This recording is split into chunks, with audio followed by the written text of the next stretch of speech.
ഇന്ന് രാത്രിയിലെ തിരുവചന ധ്യാനത്തിന് അടിസ്ഥാനമായി വായിച്ച വാക്യത്തിൽ പ്രാരംഭ ഭാഗത്ത് ഇങ്ങനെ, രക്ഷിപ്പാൻ കഴിയാതെ വണ്ണം യഹോവയുടെ കൈ കുറുകിപ്പോയിട്ടില്ല. ഒട്ടുമിക്ക ആൾക്കാർക്കും ഈ വാക്യം മനപ്പാഠമാണ്. വിശേഷിച്ച് പെന്തിക്കോസുകാര് പലരും പ്രാർത്ഥിക്കുന്ന സന്ദർഭത്തിൽ സാധാരണ ഉരുവിടുന്ന പല വാക്യങ്ങളുണ്ട്. അതിലൊരു വാക്യമാണ് യെശയ്യാവ് 58 പ്രാരംഭ വാക്യം, 59. അപ്പോൾ 59-ാം അധ്യായത്തിന്റെ പ്രാരംഭ വാക്യം എല്ലാവർക്കും സുപരിചിതമാണ്. രക്ഷിപ്പാൻ കഴിയാതെ വണ്ണം യഹോവയുടെ കൈ കുറുകിപ്പോയിട്ടില്ല. വേദപുസ്തകത്തിലെ പ്രവചന പുസ്തകങ്ങളെ നിങ്ങൾക്കറിയാം, നമുക്ക് പലർക്കും അറിയാം, രണ്ടായിട്ടാണ് തരംതിരിച്ച് പഠിപ്പിക്കുന്നത്. ഈ വേദപുസ്തകം തന്നെ 66 പുസ്തകങ്ങൾ അടങ്ങുന്ന ഒരു ബൃഹത്തായ പുസ്തകമാണ് സത്യവേദ പുസ്തകം. മിക്ക ഇടങ്ങളിലും പറയാറുണ്ട് ഇതിന്റെ പേര് തന്നെ സത്യവേദ പുസ്തകം എന്ന. ഇങ്ങനൊരു പേരുള്ളൊരു പുസ്തകം വേറെ ഇല്ല.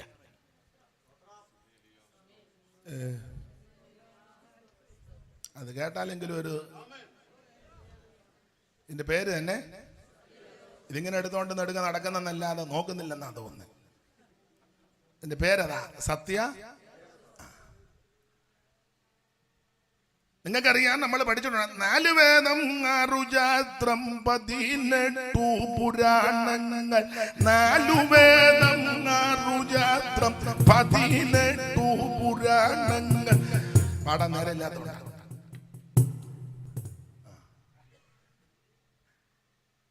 എന്നാൽ ഇതിന് മാത്രമേ സത്യവേദ പുസ്തകം. ഇത് കൈ കിട്ടിയത് തന്നെ വലിയ ഭാഗ്യമാണ്. നിന്റെ വീട്ടിൽ വന്നത് കയറിയത് തന്നെ വലിയ ഭാഗ്യമാണ്. എന്റെ ഭാഷയെ പറയാ, ഇത് ചുമന്നുകൊണ്ട് നടക്കുന്നത് തന്നെ വലിയ ഭാഗ്യമാണ്. ഇത് വായിച്ചോണ്ടിരുന്നാൽ പിന്നെയും ഭാഗ്യം കൂടുക. വായിച്ച് കുഴപ്പാതെ ഇതിൽ പറഞ്ഞിരിക്കുന്ന കാര്യം അനുസരിച്ചാൽ പിന്നെയും ഭാഗ്യമാണ്. സ്തോത്രം. ഈ തിരുവചനത്തിനായിട്ട് ദൈവത്തിന് മഹത്വം. നിൻമുഖകാന്തിയൻ മ്ലാനത നീക്കും, നിൻമുഖകാന്തിയൻ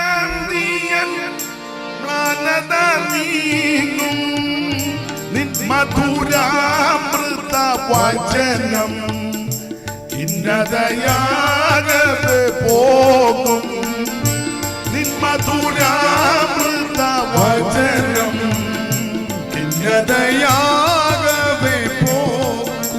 അപ്പൊ ഇടയ്ക്കിടയ്ക്ക് ഈ 2 ശീല പാട്ട് പാടും. നമുക്ക് നാളെ കൺവെൻഷൻ ഇല്ല. ഇവരും നമ്മുടെ പരുവത്തിന് നിൽക്കുന്നുണ്ടത്. ഇടയ്ക്കിടയ്ക്ക് സാധാരണ പറയാറുള്ളതാ, പുട്ടിനിടയിൽ നമ്മൾ പീരയിടും. ഇല്ലേ അമ്മേ? എന്തിനാ അമ്മ പറയാണ്? ആകാരുടെ ഓരോരുത്തർക്ക് ഞാൻ ചോദ്യം തരാം. അമ്മ പറ, പുട്ടുണ്ടാക്കുമ്പോൾ നമ്മൾ തേങ്ങാപ്പീര ഇടുകയല്ലേ? എന്തിനാ? എന്തിനാമ്മേ? അമ്മ ഇന്ന് വരെ പുട്ടുണ്ടാക്കിയിട്ടില്ലേ? ഉണ്ടാ എന്നാ സഹോദരി പറ. ഓ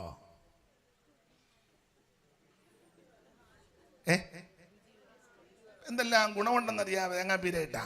ഒന്ന്, അടിയിൽ ചില്ലിട്ട് കഴിഞ്ഞാൽ ആദ്യം പീര ഇടും, പൊടി ഇതിനകത്തോട്ട് താഴോട്ട് പോകാതിരിക്കാൻ.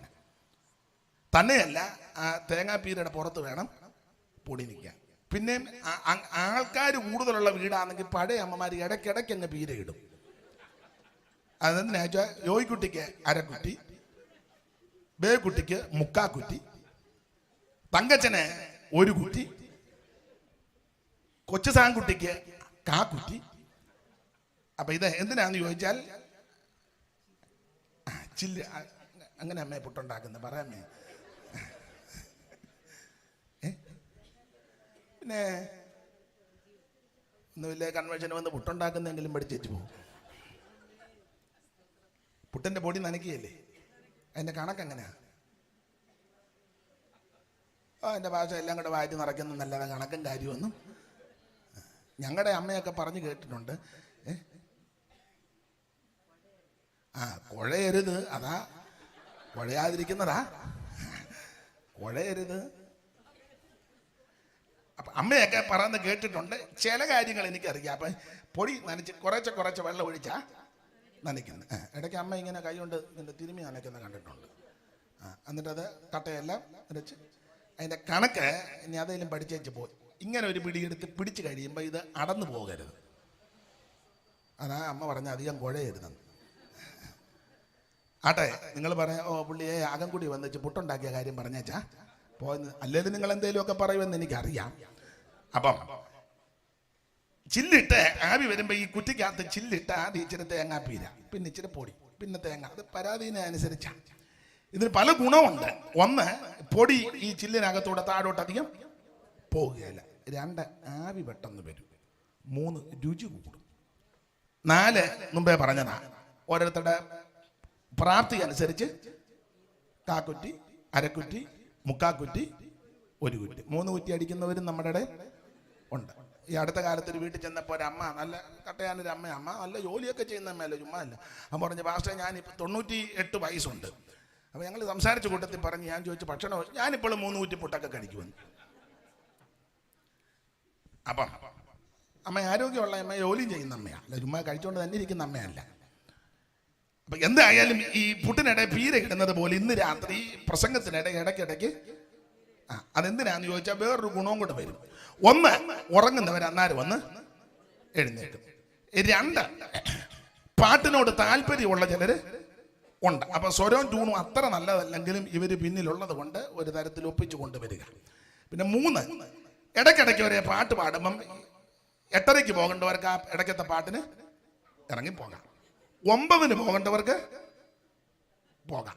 9:30 പോകേണ്ടവർക്ക് ഇടയ്ക്കിടയ്ക്ക് പാട്ട് പാടുമ്പോഴേ, അല്ല ചുമ്മാ ഇരിക്കുമ്പം കസാര തല്ലി മറിച്ചിട്ട് ചെടയെ കൂടെ കയറി പോകരുത്. ഇടയ്ക്കിടയ്ക്ക് ഞാൻ പീര ഇട്ട് തരുമ്പോൾ. പിന്നെ 10 പോകേണ്ടവർക്ക് നമ്മൾ ലാസ്റ്റ് ഒന്നിച്ച് പാടുമ്പം പോകും. ഞാൻ ഇടയ്ക്കിടയ്ക്ക് പാടും. അപ്പം അതുകൊണ്ട് ഇന്ന് രാത്രി എല്ലാവരും എനിക്ക് വേണ്ടി പ്രാർത്ഥിക്കുന്നുണ്ടെന്നറിയാം. ഒരിക്കൽ കൂടി പ്രാർത്ഥന അപേക്ഷിക്കുന്നു.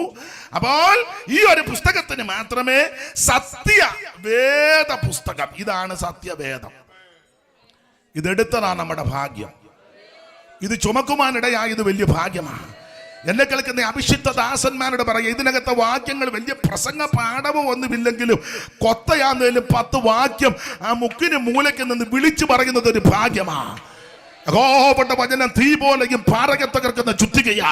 ഇന്ന് രാത്രി തനിക്ക് ഇഷ്ടമുള്ള കാര്യം ചെയ്തേച്ച് തിരുവചനം തിരിച്ചു വരൂ. ഈ രാത്രി ഈ വചനം കേൾക്കുമ്പോൾ തന്നെ ദൈവം രോഗശാന്തി അയക്കും. വചനം കേൾക്കുമ്പോൾ തന്നെ സകല ബന്ധനങ്ങളും അടിക്കും. ഇന്ന് രാത്രി വിശ്വാസത്തോടെ തിരുവചനം ഏറ്റെടുക്കുന്ന ദൈവമക്കൾക്ക് വേണ്ടി ഈ രാത്രി യേശു അത്ഭുതം ചെയ്യും. Price the Lord. അപ്പോൾ അങ്ങനെയുള്ള പുസ്തകമാണ് സത്യവേദ പുസ്തകം. ഈ പുസ്തകത്തിൽ 66 പുസ്തകങ്ങൾ അടങ്ങിയ മഹത് ഗ്രന്ഥമാണ്. നിങ്ങൾക്കറിയാം, പലർക്കും അറിയാം, രാമായണത്തെ ഖണ്ഡങ്ങളായിട്ടാണ് തിരിച്ചിരിക്കുന്നത്, മഹാഭാരതത്തെ പർവ്വങ്ങളായിട്ട്, അതുപോലെ ഭഗവത്ഗീത യോഗഭാഗങ്ങളായിട്ട്, ഈ സത്യവേദ പുസ്തകം ഓരോ പുസ്തകങ്ങളായിട്ട്, ഉൽപ്പത്തി പുസ്തകം, പുറപ്പാട് പുസ്തകം, ലേവ്യ പുസ്തകം, സംഖ്യാ പുസ്തകം, ആവർത്തന പുസ്തകം, അങ്ങനെയുള്ള പുസ്തകം അങ്ങനെ 66 പുസ്തകം. അതിൽ ആദ്യ പുസ്തകം നമുക്കറിയാം ഉൽപ്പത്തി പുസ്തകം, ഒടുക്കത്തെ പുസ്തകം വെളിപ്പാട് പുസ്തകം. അങ്ങനെ ഇത് മൊത്തമായി ഇനിയും വേറെ പുസ്തകമൊന്നും ദൈവം തരികയില്ല. അത് നോക്കി ഇനി ആരും ഇരിക്കുകയും വേണ്ട. ഇനി ഒരു പുസ്തകം കൂടെ കിട്ടുകാരനെ കുറച്ചുകൂടെ ചൊവ്വനെ ജീവിക്കായിരുന്നു. വേണ്ട, ഇതിനകത്ത് പറഞ്ഞതുപോലെ അങ്ങ് ജീവിച്ചോണ്ടാണ് മതി. അപ്പൊ ഇതുപോലൊരു പുസ്തകം, ആ പുസ്തകത്തിലെ ചരിത്ര പുസ്തകം, ആദ്യം മോശയുടെ പഞ്ചഗ്രന്ഥം, പിന്നീട് ചരിത്ര പുസ്തകങ്ങൾ, പിന്നീട് സംഗീത പുസ്തകങ്ങൾ, പിന്നീട് പ്രവചന പുസ്തകങ്ങൾ. അങ്ങനെയാണ് പഴയ നിയമം പര്യവസാനിക്കുന്നത്. 2 ഭാഗമാണ്, പഴയ നിയമവും പുതിയ നിയമവും. ഇപ്പം നിങ്ങൾ പെന്തിക്കോസുകാരും അകംകുടിക്കാരും ഓർക്കും, ഇവിടെ ഞങ്ങളിതെല്ലാം പഠിച്ച് തിട്ടമായിട്ടിരിക്കുക. നിങ്ങളെ ഉന്നം വെച്ച് മാത്രമല്ല, ഇതൊന്നും അറിയാത്ത ചിലരും നമ്മുടെ യോഗത്തിന്, അനേക പ്രിയപ്പെട്ടവർ ഈ ലൈവിലും അല്ലാതെയൊക്കെ നമ്മൾ പലയിടത്ത് ചെല്ലുമ്പം ഇതൊന്നും അറിയാൻ മേലാത്ത ധാരാളം പേര് വരാറുണ്ട്. അപ്പം അവരുടെ അറിവിനും കൂടിയാണ് ഇത് പറയുന്നത്. പുതിയ നിയമത്തിലേക്ക് വരുമ്പോൾ പ്രാരംഭത്തിൽ സുവിശേഷ പുസ്തകങ്ങൾ 4, പിന്നീട് സുവിശേഷത്താൽ ആകൃഷ്ടരായി യേശുവിൻ്റെ പിന്നാലെ അവിടുത്തെ ശുശ്രൂഷിച്ച് അവിടുത്തെ പിൻഗമിച്ച അപ്പോസ്തലന്മാർ, അവരുടെ പ്രവൃത്തികളാണ് അപ്പോസ്തല പ്രവൃത്തികൾ, പരിശുദ്ധാത്മാവിൻ്റെ പ്രവൃത്തികൾ. പരിശുദ്ധാത്മാവിൻ്റെ പ്രവൃത്തിയാൽ അനേക ഇടങ്ങളിൽ സഭകൾ ഉടലെടുത്തു, രക്ഷിക്കപ്പെട്ടവരുടെ കൂട്ടം. ആ സഭ ഉടലെടുത്ത സഭയെ കർത്താവിൻ്റെ വരവിനായിട്ട് ഒരുക്കുവാനും ഈ ദുഷ്ടലോകത്തിൽ യേശുവിനോട് ചേർന്ന് നിൽക്കുവാൻ ആമേൻ ഉപദേശങ്ങൾ സ്ഥാപിച്ചു കൊടുത്ത പുസ്തകങ്ങളാണ് ലേഖന പുസ്തകങ്ങൾ. റോമാലേഖനം മുതൽ യൂദയുടെ ലേഖനം വരെ ഉള്ള ലേഖന പരമ്പരകൾ 21 ലേഖനങ്ങൾ. ഒടുവിലായിട്ട് ഭാവികാലത്ത് ഈ ലോകത്തിൽ, ഭൂമിയിൽ, ഈ അണ്ടകടാകത്തിൽ അല്ലെങ്കിൽ മനുഷ്യവർഗത്തിന്, രാഷ്ട്രീയക്കാർക്ക് അല്ലെങ്കിൽ മനുഷ്യവർഗത്തിന് മൊത്തം, പ്രപഞ്ചത്തിന്, പ്രകൃതിക്ക്, ചരാചരങ്ങൾക്ക് എന്തൊക്കെ സംഭവിക്കും, ഈ ഭൂമിയിൽ എന്തൊക്കെ ഇനി നടക്കാൻ പോകുന്ന കാര്യങ്ങളെല്ലാം കൊണ്ട് മറനീക്കി വെളിപ്പെടുത്തി കൊടുത്ത ഒടുവിലത്തെ പുസ്തകമായ വെളിപ്പാട് പുസ്തകം. അങ്ങനെയാണല്ലോ 66 പുസ്തകം. അതില് ഓർപ്പിച്ചു, പ്രവചന പുസ്തകങ്ങളെ രണ്ടായിട്ടാണ് തരം തിരിച്ചു പഠിക്കുന്നത്. ഒന്ന് വലിയ പ്രവാചകന്മാരും, രണ്ട് ചെറിയ പ്രവാചകന്മാർ. നിങ്ങൾക്കറിയാം, വലിയ പ്രവാചകന്മാരുടെ നിരയിൽപ്പെട്ട വ്യക്തികളാണ് യെശയ്യാവ്, യിരെമ്യാവ്, യെഹെസ്കേൽ, ദാനിയേൽ. ചെറിയ പ്രവാചക ഗണങ്ങളാണ് ഹോശയ്യ മുതൽ മലാക്കി വരെയുള്ളതായ പ്രവാചകന്മാർ. അവരുടെ പേരിനാലെ പുസ്തകം അറിയപ്പെട്ടിരിക്കുന്നു.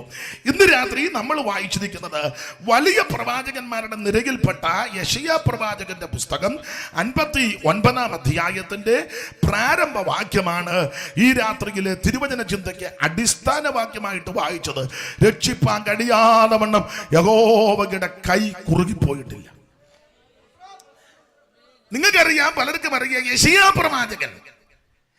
പ്രവാചകന് വേദ പഠിതാക്കൾ കൊടുത്തിരിക്കുന്ന വേറൊരു വിശേഷണ പദം സുവിശേഷ പ്രവാചകൻ. എന്താ ഇദ്ദേഹത്തെ സുവിശേഷ പ്രവാചകൻ എന്ന് പറയാൻ കാര്യം? സാധാരണ പ്രവാചകന്മാർ മിക്കവരും സുവിശേഷം ഒന്നും അല്ല പറയുന്നത്. അമ്മാമ്മ ലണ്ടനിൽ ഇരിക്കുന്നതായിട്ട് കാണുന്നു, അത് സുവിശേഷം അല്ലല്ലോ. അച്ചായൻ കാലിഫോർണിയയിൽ കൂടെ കാറ്റട്ട് ഇട്ടോണ്ട് നടക്കുന്നതായിട്ട് എന്നും സുവിശേഷമല്ല. പോകുകയല്ലെന്നോ അങ്ങനെ പോകരുതെന്നോ അല്ല എൻ്റെ വാദം. മോൻ ഒരു 3 നില വീട് പണിത് അതിന്റെ മട്ടുപ്പാവലിൽ അച്ചാനും അമ്മയും വയ്യാലും വലിഞ്ഞു കയറുന്നതായിട്ട് കാണുന്നു. അതൊന്നും സുവിശേഷമല്ല. അതൊക്കെ പണിയോ പണിയാതിരിക്കോ എന്ന് എൻ്റെ വിഷയമല്ല. കൊച്ചുമോൻ BMW കാറിൽ ഹരിപ്പാട്ട് കൂടെ കത്തിക്കുന്നതായിട്ട് ആത്മാവ് കത്താതിരിക്കട്ടെ, അതൊന്നും അല്ല സുവിശേഷം. സുവിശേഷം എന്താന്ന് ചോദിച്ചാൽ യേശു ക്രിസ്തു മനുഷ്യവർഗത്തിന്റെ പാപത്തിന്റെ പരിഹാരത്തിന് സ്വർഗ മഹിമകൾ വെടിഞ്ഞ് ഇഹലോകത്തിലേക്ക് ഇറങ്ങി വന്ന നസറയനാകുന്ന യേശു ക്രിസ്തു, അതാ സുവിശേഷം. നമുക്കറിയാം, പൗലോസ് വളരെ സ്പഷ്ടമായിട്ട് പറഞ്ഞു, ദാവീദിന്റെ സന്തതിയായി ജനിച്ച് മരിച്ച് അടക്കപ്പെട്ട് ഉയർത്തെഴുന്നേറ്റ യേശു ക്രിസ്തുവിനെ ഓർത്തുകൊള്ളുകയും അതാകുന്ന ഞങ്ങളുടെ സുവിശേഷം. യേശു ക്രിസ്തു ഒരു വിഭാഗത്തിന്റെ, ഒരു ഗ്രൂപ്പിന്റെ, സംഘടനയുടെ ദൈവമല്ല, അവിടുന്ന് മുഴുലോകത്തിന്റെയും ദൈവമാണ്. ഏത് കുലത്തിലും നിറത്തിലും നിലവാരത്തിലും മതത്തിലും ഏത് ആചാരത്തിലും അനുഷ്ഠാനത്തിലും പെട്ട വ്യക്തികളാണെങ്കിലും ദൈവത്തിനത് വിഷയമല്ല. യേശു ക്രിസ്തു മുഴുലോകത്തിന്റെ ദൈവമാണ്. ഏത് വ്യക്തിക്കും രക്ഷകനായി സ്വീകരിക്കുവാൻ പറ്റിയ ഒരേ ഒരുവനെയുള്ളൂ യേശു ക്രിസ്തു മാത്രം. ആർക്കും ഏത് സമയത്തും യേശുവിന്റെ അടുക്ക വരാം. യേശു ഇന്ന് വരെ പറഞ്ഞിട്ടില്ല തിങ്കളാഴ്ച മാത്രമേ വരാവുള്ളൂ, തിങ്കളാഴ്ച ഞാൻ ദർശനം തരുവുള്ളൂ, ചൊവ്വാഴ്ചയും വരാം. യേശു ഇന്ന് വരെ പറഞ്ഞിട്ടില്ല പ്രായമുള്ളവർ മാത്രമേ വരാവുള്ളൂ, ചെറുപ്പക്കാരും യേശു പറഞ്ഞിട്ടില്ല. കൊച്ചുങ്ങളാരും ഇങ്ങോട്ട് വന്ന് തൊട്ടേക്കരുത്, യേശു പറഞ്ഞിട്ടില്ല. യേശു അങ്ങോട്ട് കൊച്ചുങ്ങളെ തൊട്ടെന്നുള്ളതാണ്. അപ്പോൾ അതോട്ട് ഞാൻ പിന്നെ വരുന്നുണ്ട്. ഇന്ന വകുപ്പിൽപ്പെട്ടവരെ എൻ്റെ അടുക്ക വരാവോ ഒന്നും യേശു പറഞ്ഞിട്ടില്ല. ആർക്കും ഏത് സമയത്തും യേശുവിൻ്റെ അടുക്ക വരാം. എല്ലാം യേശുവോടു ചെന്ന്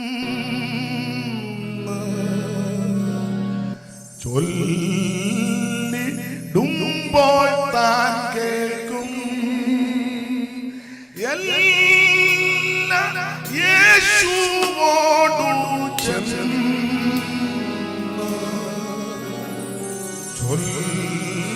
ചൊല്ലിടുമ്പോൾ താൻ കേൾക്കും.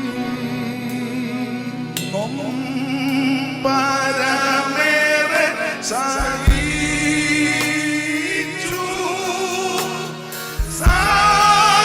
സമാധാനങ്ങൾ നഷ്ടം. എല്ലാം യേശുവോടു ചെന്ന്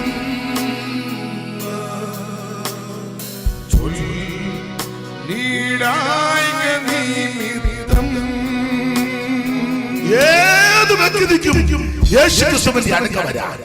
ഏത് സമയത്തും യേശുവിന്റെ അടുക്ക വരാ. ഏത് ദിവസവും യേശുവിന്റെ അടുക്ക വരാ. ഏത് മാസത്തിലും യേശുവിന്റെ അടുക്ക വരാ. ചെറുപ്പക്കാർക്കും വരാം, പ്രായമുള്ളവർക്കും വരാം, അപ്പച്ചനും വരാം, അമ്മച്ചിക്കും വരാം, കുഞ്ഞുങ്ങൾക്കും വരാം. അവൻ കഴിവുള്ളവനും വരാം, കഴിവില്ലാത്തവനും വരാം, കുചേലനും കുബേരനും പണ്ഡിതനും പാവനും എന്ന് വേണ്ട ജീവിതത്തിന്റെ ഏത് തുറകളിൽപ്പെട്ട വ്യക്തിക്കും ഏത് സമയത്തും അടുത്തു വരുവാൻ കഴിവുള്ള ഒരുവനേ ഉള്ളൂ, യേശു ക്രിസ്തു മാത്രം. അതാണ് സുവിശേഷം. Price the Lord. അതുകൊണ്ടൊക്കെ അല്ലയോ ഞങ്ങളെല്ലാം ഈ മാർഗത്തിൽ വന്നല്ലേ കായ്ക്ക് തൊടിയിക്കുമായിരുന്നു. കല്ലെടുത്തെറിഞ്ഞു ഏറുകൊണ്ട് ഊപ്പാട് വഴിയിൽ കൂടെ പോലും നടത്തുകയല്ലായിരുന്നു. യേശു വന്നതാ രക്ഷ. യേശുവിനെ കണ്ടതാ നമ്മുടെ ഭാഗ്യം. ദൈവത്തിന്റെ മകൻ. അപ്പൊ സുവിശേഷ പ്രവാചകനാണ് യെശയ്യാവ്. യെശയ്യാവ് സുവിശേഷ പ്രവാചകൻ എന്ന് പറയാൻ കാരണം നമ്മുടെ കർത്താവാകുന്ന യേശു ക്രിസ്തുവിന്റെ തിരുപ്പിറവിക്ക് ദീർഘവർഷങ്ങൾക്ക് മുമ്പ് കർത്താവിന്റെ ജനനത്തെ പറ്റിയും എങ്ങനെ ജനിക്കുമെന്നും എവിടെ ജനിക്കുമെന്നും ആരിക്കൂട് ജനിക്കുമെന്നും ജനനം എപ്രകാരമായിരിക്കുമെന്നും ഏത് സ്ഥലത്ത് ജനിക്കുമെന്നും മാത്രമല്ല ജനിച്ചു കഴിഞ്ഞ് തുടർന്നുള്ള നടപടിക്രമങ്ങൾ എങ്ങനെയെന്നും അവിടുത്തെ ജനനത്തിന് അനന്തരം എവിടെയൊക്കെ യാത്ര ചെയ്യുമെന്നും ശുശ്രൂഷകൾ എന്തൊക്കെയായിരിക്കുമെന്നും ഏത് വിധത്തിൽ ശുശ്രൂഷിക്കുമെന്നും മാത്രമല്ല അവിടുത്തെ പ്രവൃത്തികള്, ചെയ്വനകള്, യാത്ര, പോക്ക്, വരവ് ഇതെല്ലാം ആത്മാവിൽ ദർശിച്ച പ്രവാചകനാണ് യെശയ്യാവ്. മാത്രമല്ല അവിടുത്തെ ശുശ്രൂഷകളുടെ മാഹാത്മ്യം, ശുശ്രൂഷകളുടെ വിവിധ വശങ്ങൾ, കന്നിപ്രസംഗം അതെവിടെയാണെന്നൊക്കെ യെശയ്യാവ് പ്രവചിച്ചത്. യേശുവിന്റെ കന്നിപ്രസംഗം 9-ാം അധ്യായത്തിൽ അങ്ങനെ എഴുതിയേക്കുന്നത്. ചടയിൽ നിന്ന് വായിച്ചു, അച്ഛാ വായിച്ചു 9-ാം അധ്യായം യെശയ്യാ പ്രവചനം 9:1.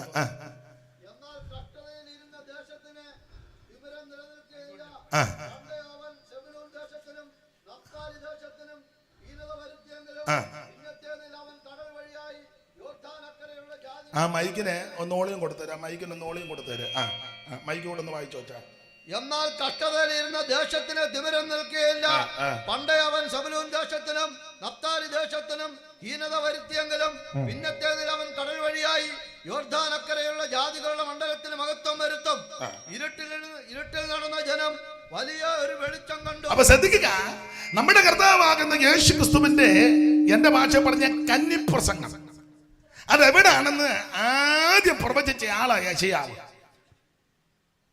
നമ്മുടെ കർത്താവാകുന്ന യേശു ക്രിസ്തു സ്നാനപ്പെട്ട് പരിശുദ്ധാത്മാവ് പ്രാവെന്ന രൂപത്തിൽ ഇറങ്ങി സ്വർഗം തുറന്നൊരു സാക്ഷ്യം പറഞ്ഞു, ഇവൻ എന്റെ പ്രിയപുത്രൻ, ഇവന് ഞാൻ പ്രസാദിച്ചിരിക്കുന്നു. അതെല്ലാം കേട്ട് ഒടുവിൽ പിശാചനാൽ പരീക്ഷിക്കപ്പെടുവാൻ നമ്മുടെ കർത്താവിനെ ആത്മാവ് മരുഭൂമിയിലേക്ക് നടത്തി.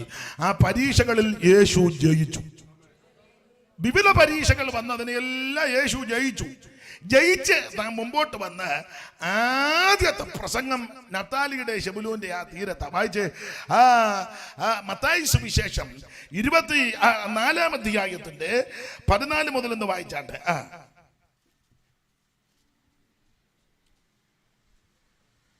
12 മുതൽ വായിച്ചോ. യോഹന്നാൻ തടവിലായി എന്ന് കേട്ടാറ് 4:12 മുതൽ. മത്തായി സുവിശേഷം 4-ാം അധ്യായത്തിന്റെ 12 മുതൽ വായിച്ചു. യോഹന്നാൻ തടവിലായി എന്ന് കേട്ടാറേ അവൻ ഗലീലായ്ക്ക് വാങ്ങിപ്പോയി. നസറത്ത് വിട്ട് സെബൂലൂന്റെയും നഫ്താലിയുടെയും അതിരുകളിൽ കടൽക്കരയുള്ള കഫർനഹൂമിൽ ചെന്ന് പാർത്തു. സൂക്ഷം കഫർനഹൂമിലോട്ട് വന്ന് നഫ്താലിയുടെയും സെബൂലൂന്റെ അതിരുകളിൽപ്പെട്ട കഫർനഹൂമിലേക്ക് യേശു വന്നു. വായിച്ചു. സെബൂലൂൻ ദേശവും നഫ്താലി ദേശവും കടൽക്കരയിലും യോർദാൻ അക്കരയുമുള്ള നാടും ജാതികളുടെ ഗലീലയും ഇങ്ങനെ ഇരുട്ടിലിരിക്കുന്ന ജനം വലിയൊരു വെളിച്ചം കണ്ടു. മരണത്തിന്റെ ദേശത്തിലും നിഴലിലും ഇരിക്കുന്നവർക്ക് പ്രകാശം ഉദിച്ചു എന്ന് യെശയ്യാ പ്രവാചകൻ മുഖാന്തരം. അപ്പോൾ ശ്രദ്ധിക്കുക, എന്ന് യെശയ്യാ പ്രവാചകൻ മുഖാന്തരം അരുളി ചെയ്തത് നിവർത്തിയാകുവാൻ ഇടവന്നു. അങ്ങനെ നിവർത്തിയായി. അപ്പോൾ കർത്താവാകുന്ന യേശു ക്രിസ്തുവിന്റെ തിരുപ്പിറവിക്ക് 1700 കൊല്ലം മുമ്പ് യെശയ്യാവ് ആത്മാവിൽ ദർശിച്ച് കണ്ടു യേശുവിന്റെ ആദ്യത്തെ കന്നിപ്രസംഗം. അത് സെബുലൂന്റെ നഫ്താലിയുടെ അതിരുകളിൽ ചെന്ന് ഇരുട്ടിലിരിക്കുന്ന ജനം വലിയൊരു വെളിച്ചം കാണും. സാക്ഷാൽ വെളിച്ചം യേശു, ദിവ്യ വെളിച്ചമാ ക്രിസ്തു. അതുകൊണ്ട് യേശുവിന് ആരും വെട്ടം കൊണ്ട് കാണിക്കുമെന്നും വേണ്ട. യേശു ആ വെളിച്ചം. യേശു നമുക്ക് വെട്ടം തരുന്നയാളാണ്. യേശു ഇരുട്ടം തിരിക്കുക, എന്നാ ഒരു തിരി ഇരിക്കട്ടെ. യേശുവിന് തിരി വെക്കരുതേ. സ്തോത്രം. യേശുവിന് ഒരു തിരി വെക്കണ്ട. യേശു വെളിച്ചമാണ്, ദൈവത്തിന്റെ മകൻ. അപ്പൊ ഇരുട്ടിലിരുന്ന ജനം ഇപ്പം പുള്ളിക്ക് നെവരെ ഇരിക്കാൻ മേലല്ലോ, അത് ഒപ്പിച്ചേച്ച് പോയി ചൂടെ മുന്നോട്ട്.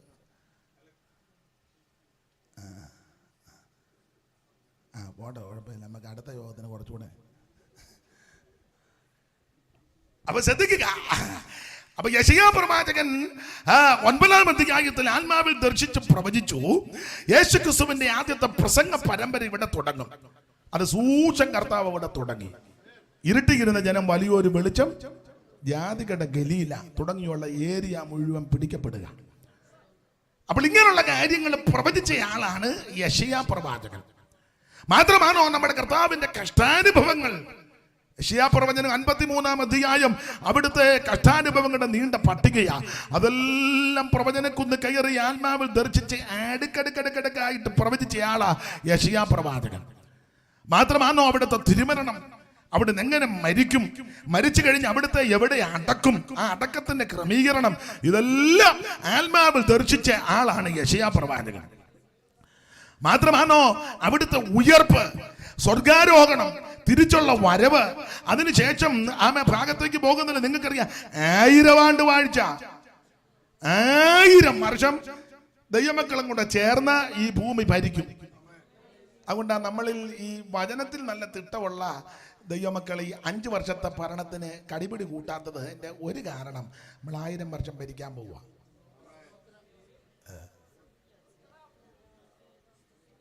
ആരോട് പറയാം? സ്തോത്രം. 1000 മത്സരങ്ങൾ ഭൂമിയെ, 1000 മത്സരങ്ങൾ ഭൂമിയെ അതിലടച്ചു, അതിലടച്ചു മുദ്ര വയ്ക്കും ക്രിസ്തുവേ ബേഥലഹേം പട്ടണത്തിൽ യാതനേ, ബേഥലഹേം പട്ടണത്തിൽ യാതനേ. ജ്ഞാനികൾക്കുള്ളിരിക്കും, ജ്ഞാനികൾക്കുള്ളിരിക്കും വേദവേദാന്തനെ ബേഥലഹേം പട്ടണത്തിൽ യാതനേ. 1000 മത്സരങ്ങൾ ശത്രുവേ, 1000 മത്സരങ്ങൾ ശത്രുവേ പിടിച്ചാഴമതിലടച്ചു, ആഴമതിലടച്ചു മുദ്ര വയ്ക്കും ക്രിസ്തുവേ ബേഥലഹേം പട്ടണത്തിൽ യാതനേ. ഓ ബേഥലഹേം പട്ടണത്തിൽ യാതനേ. ബഹുജ്ഞാനികൾക്കുള്ളിരിക്കും, ജ്ഞാനികൾക്കുള്ളിരിക്കും വേദവേദാന്തനേ ബേഥലഹേം പട്ടണത്തിൽ യാതനേ. അപ്പൊ ശ്രദ്ധിക്കുക, 1000 കൊല്ലം ഈ ഭൂമിയിൽ ഒരു ഭരണമാണ്. അന്ന് അനർത്ഥവും ദോഷമൊന്നുമില്ല, അടിപിടിയില്ല, കത്തിക്കുത്തില്ല, അപവാദങ്ങളൊന്നുമില്ല, ആക്ഷേപങ്ങളില്ല, പാരയില്ല, ടോർപ്പിടോ ഇല്ല, പാട്ടുകാരൻ പറഞ്ഞ വഞ്ചനയില്ല, വാഗ്വാദമില്ല, വൈരവാശേഷം ഇല്ല, ഏഷണിക്കാരും ദൂഷകന്മാരും നന്ദി കെട്ടോരും ഇല്ല, ധാർഷ്ട്യക്കാരില്ല, നിഗളികളില്ല, ഭോഗപ്രിയരില്ല, ഏഷണിക്കാരും ദൂഷകന്മാരും നന്ദി കെട്ടോരും ഇല്ല, നാസിസമില്ല, പാസിസമില്ല, എത്തിസമില്ല, പാന്തിസമില്ല, കമ്മ്യൂണിസമില്ല, ലീഗലിസമില്ല, മോഡേണിസമില്ല, കോൺഗ്രസ് ഇല്ല, കമ്മ്യൂണിസം ഒരു ഇസവും ഇല്ല, ഒരു വിശ്വാസവും ഇല്ല. ഞാൻ ഇടയ്ക്കിടയ്ക്ക് പീര ഇടുമെന്ന് പറഞ്ഞല്ലോ.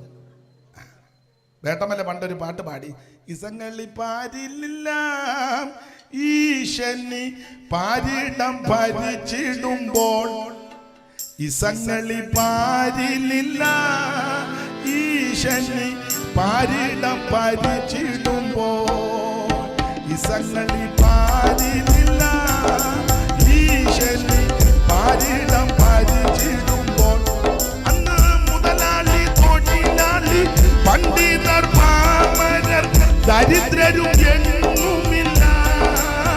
അന്ന് മുതലാളി തൊഴിലാളി പണ്ഡിതർ പാമരർ ദരിദ്രരും എങ്ങുമില്ല. ഏവരും സ്വൈര്യമായി വാഴുന്ന കാലമി ശാലമിൻ അനുഭവമാണ്.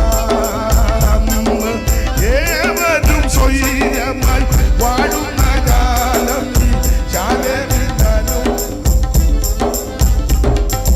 അപ്പൊ യാതൊരു അക്രമങ്ങളും അനീതികളും ഒരു പ്രശ്നവും ഇല്ല. 1000 ആണ്ട് വാഴ്ച, 1000 ആണ്ട് വാഴ്ച ഒരു പ്രശ്നവും ഇല്ല. അതിനെ പ്രശ്നമൊന്നും ഇല്ലാത്ത അമ്മ പറയാമേ. അമ്മ ഓർക്കും ദയ്യമ്മയെ ഗ്രഹപ്പഴയ്ക്ക് ഫ്രണ്ട് കയറി, അല്ല എൻ്റെ അമ്മയുടെ അമ്മയെ പോലെ അങ്ങ് കരുതുക. എനിക്ക് വേണ്ടി പ്രാർത്ഥിച്ചോണേ. സ്തോത്രം. 1000 ആണ്ട് വാഴ്ചയിൽ ഇവിടെ യാതൊരു ദോഷവും ഇല്ലെന്ന്. കാരണം മോള് പറ, ശൂശു ഒന്ന് വെക്കാതെ ഉറക്കം പറ. അതാ മിടുക്കി. എത്രയില്ല പഠിക്കുന്നത്? കാര്യങ്ങളൊക്കെ അറിയാമല്ലോ. ദൈവം അനുഗ്രഹിക്കട്ടെ. അതാ അതിൻ്റെ ആൻസർ. ഈ നാശക്കൊള്ളിയല്ല ഒപ്പിക്കുന്നവനെ പിടിച്ച് ബന്ധിച്ച് വെച്ചേക്കുക. 1000 ആണ്ടേക്ക് അനങ്ങി പോകരുതെന്ന് പറഞ്ഞ്. അപ്പോൾ ഇവിടെ നല്ല ഭരണമാണ്. പിന്നെയും പാട്ട് വരുന്നു. അല്ല, ഈ പാട്ടിനകത്തെല്ലാം മെസ്സേജാണ്. അത് ബോധമുള്ളവർക്കറിയാം. വാളുകുന്തങ്ങൾക്കില്ലാവയം കോഴുകളാക്കി ജാലു പോക്കാനാകുമായവ. 1000 ആണ്ട് വാഴ്ച. ആ വാളുകുന്തങ്ങൾക്കില്ലാവയം കോഴുകളാക്കി ജാലു പോക്കാനാകുമായവ. 4 ദിക്കും സമാധാനം ചാലവേ പാരം നിരിക്കും. 4 ദിക്കും സമാധാനം ചാലവേ വാളടുക്കയില്ലാരുമേ ചേലുകടില്ലൊന്നിനുമേ. വാളടുക്കയില്ലാരുമേ ചേലുകടില്ലൊന്നിനുമേ. മോദമാതി മോദം മോദം ഹേ വാഴ്ത്തകാലം സാദരമാണ്.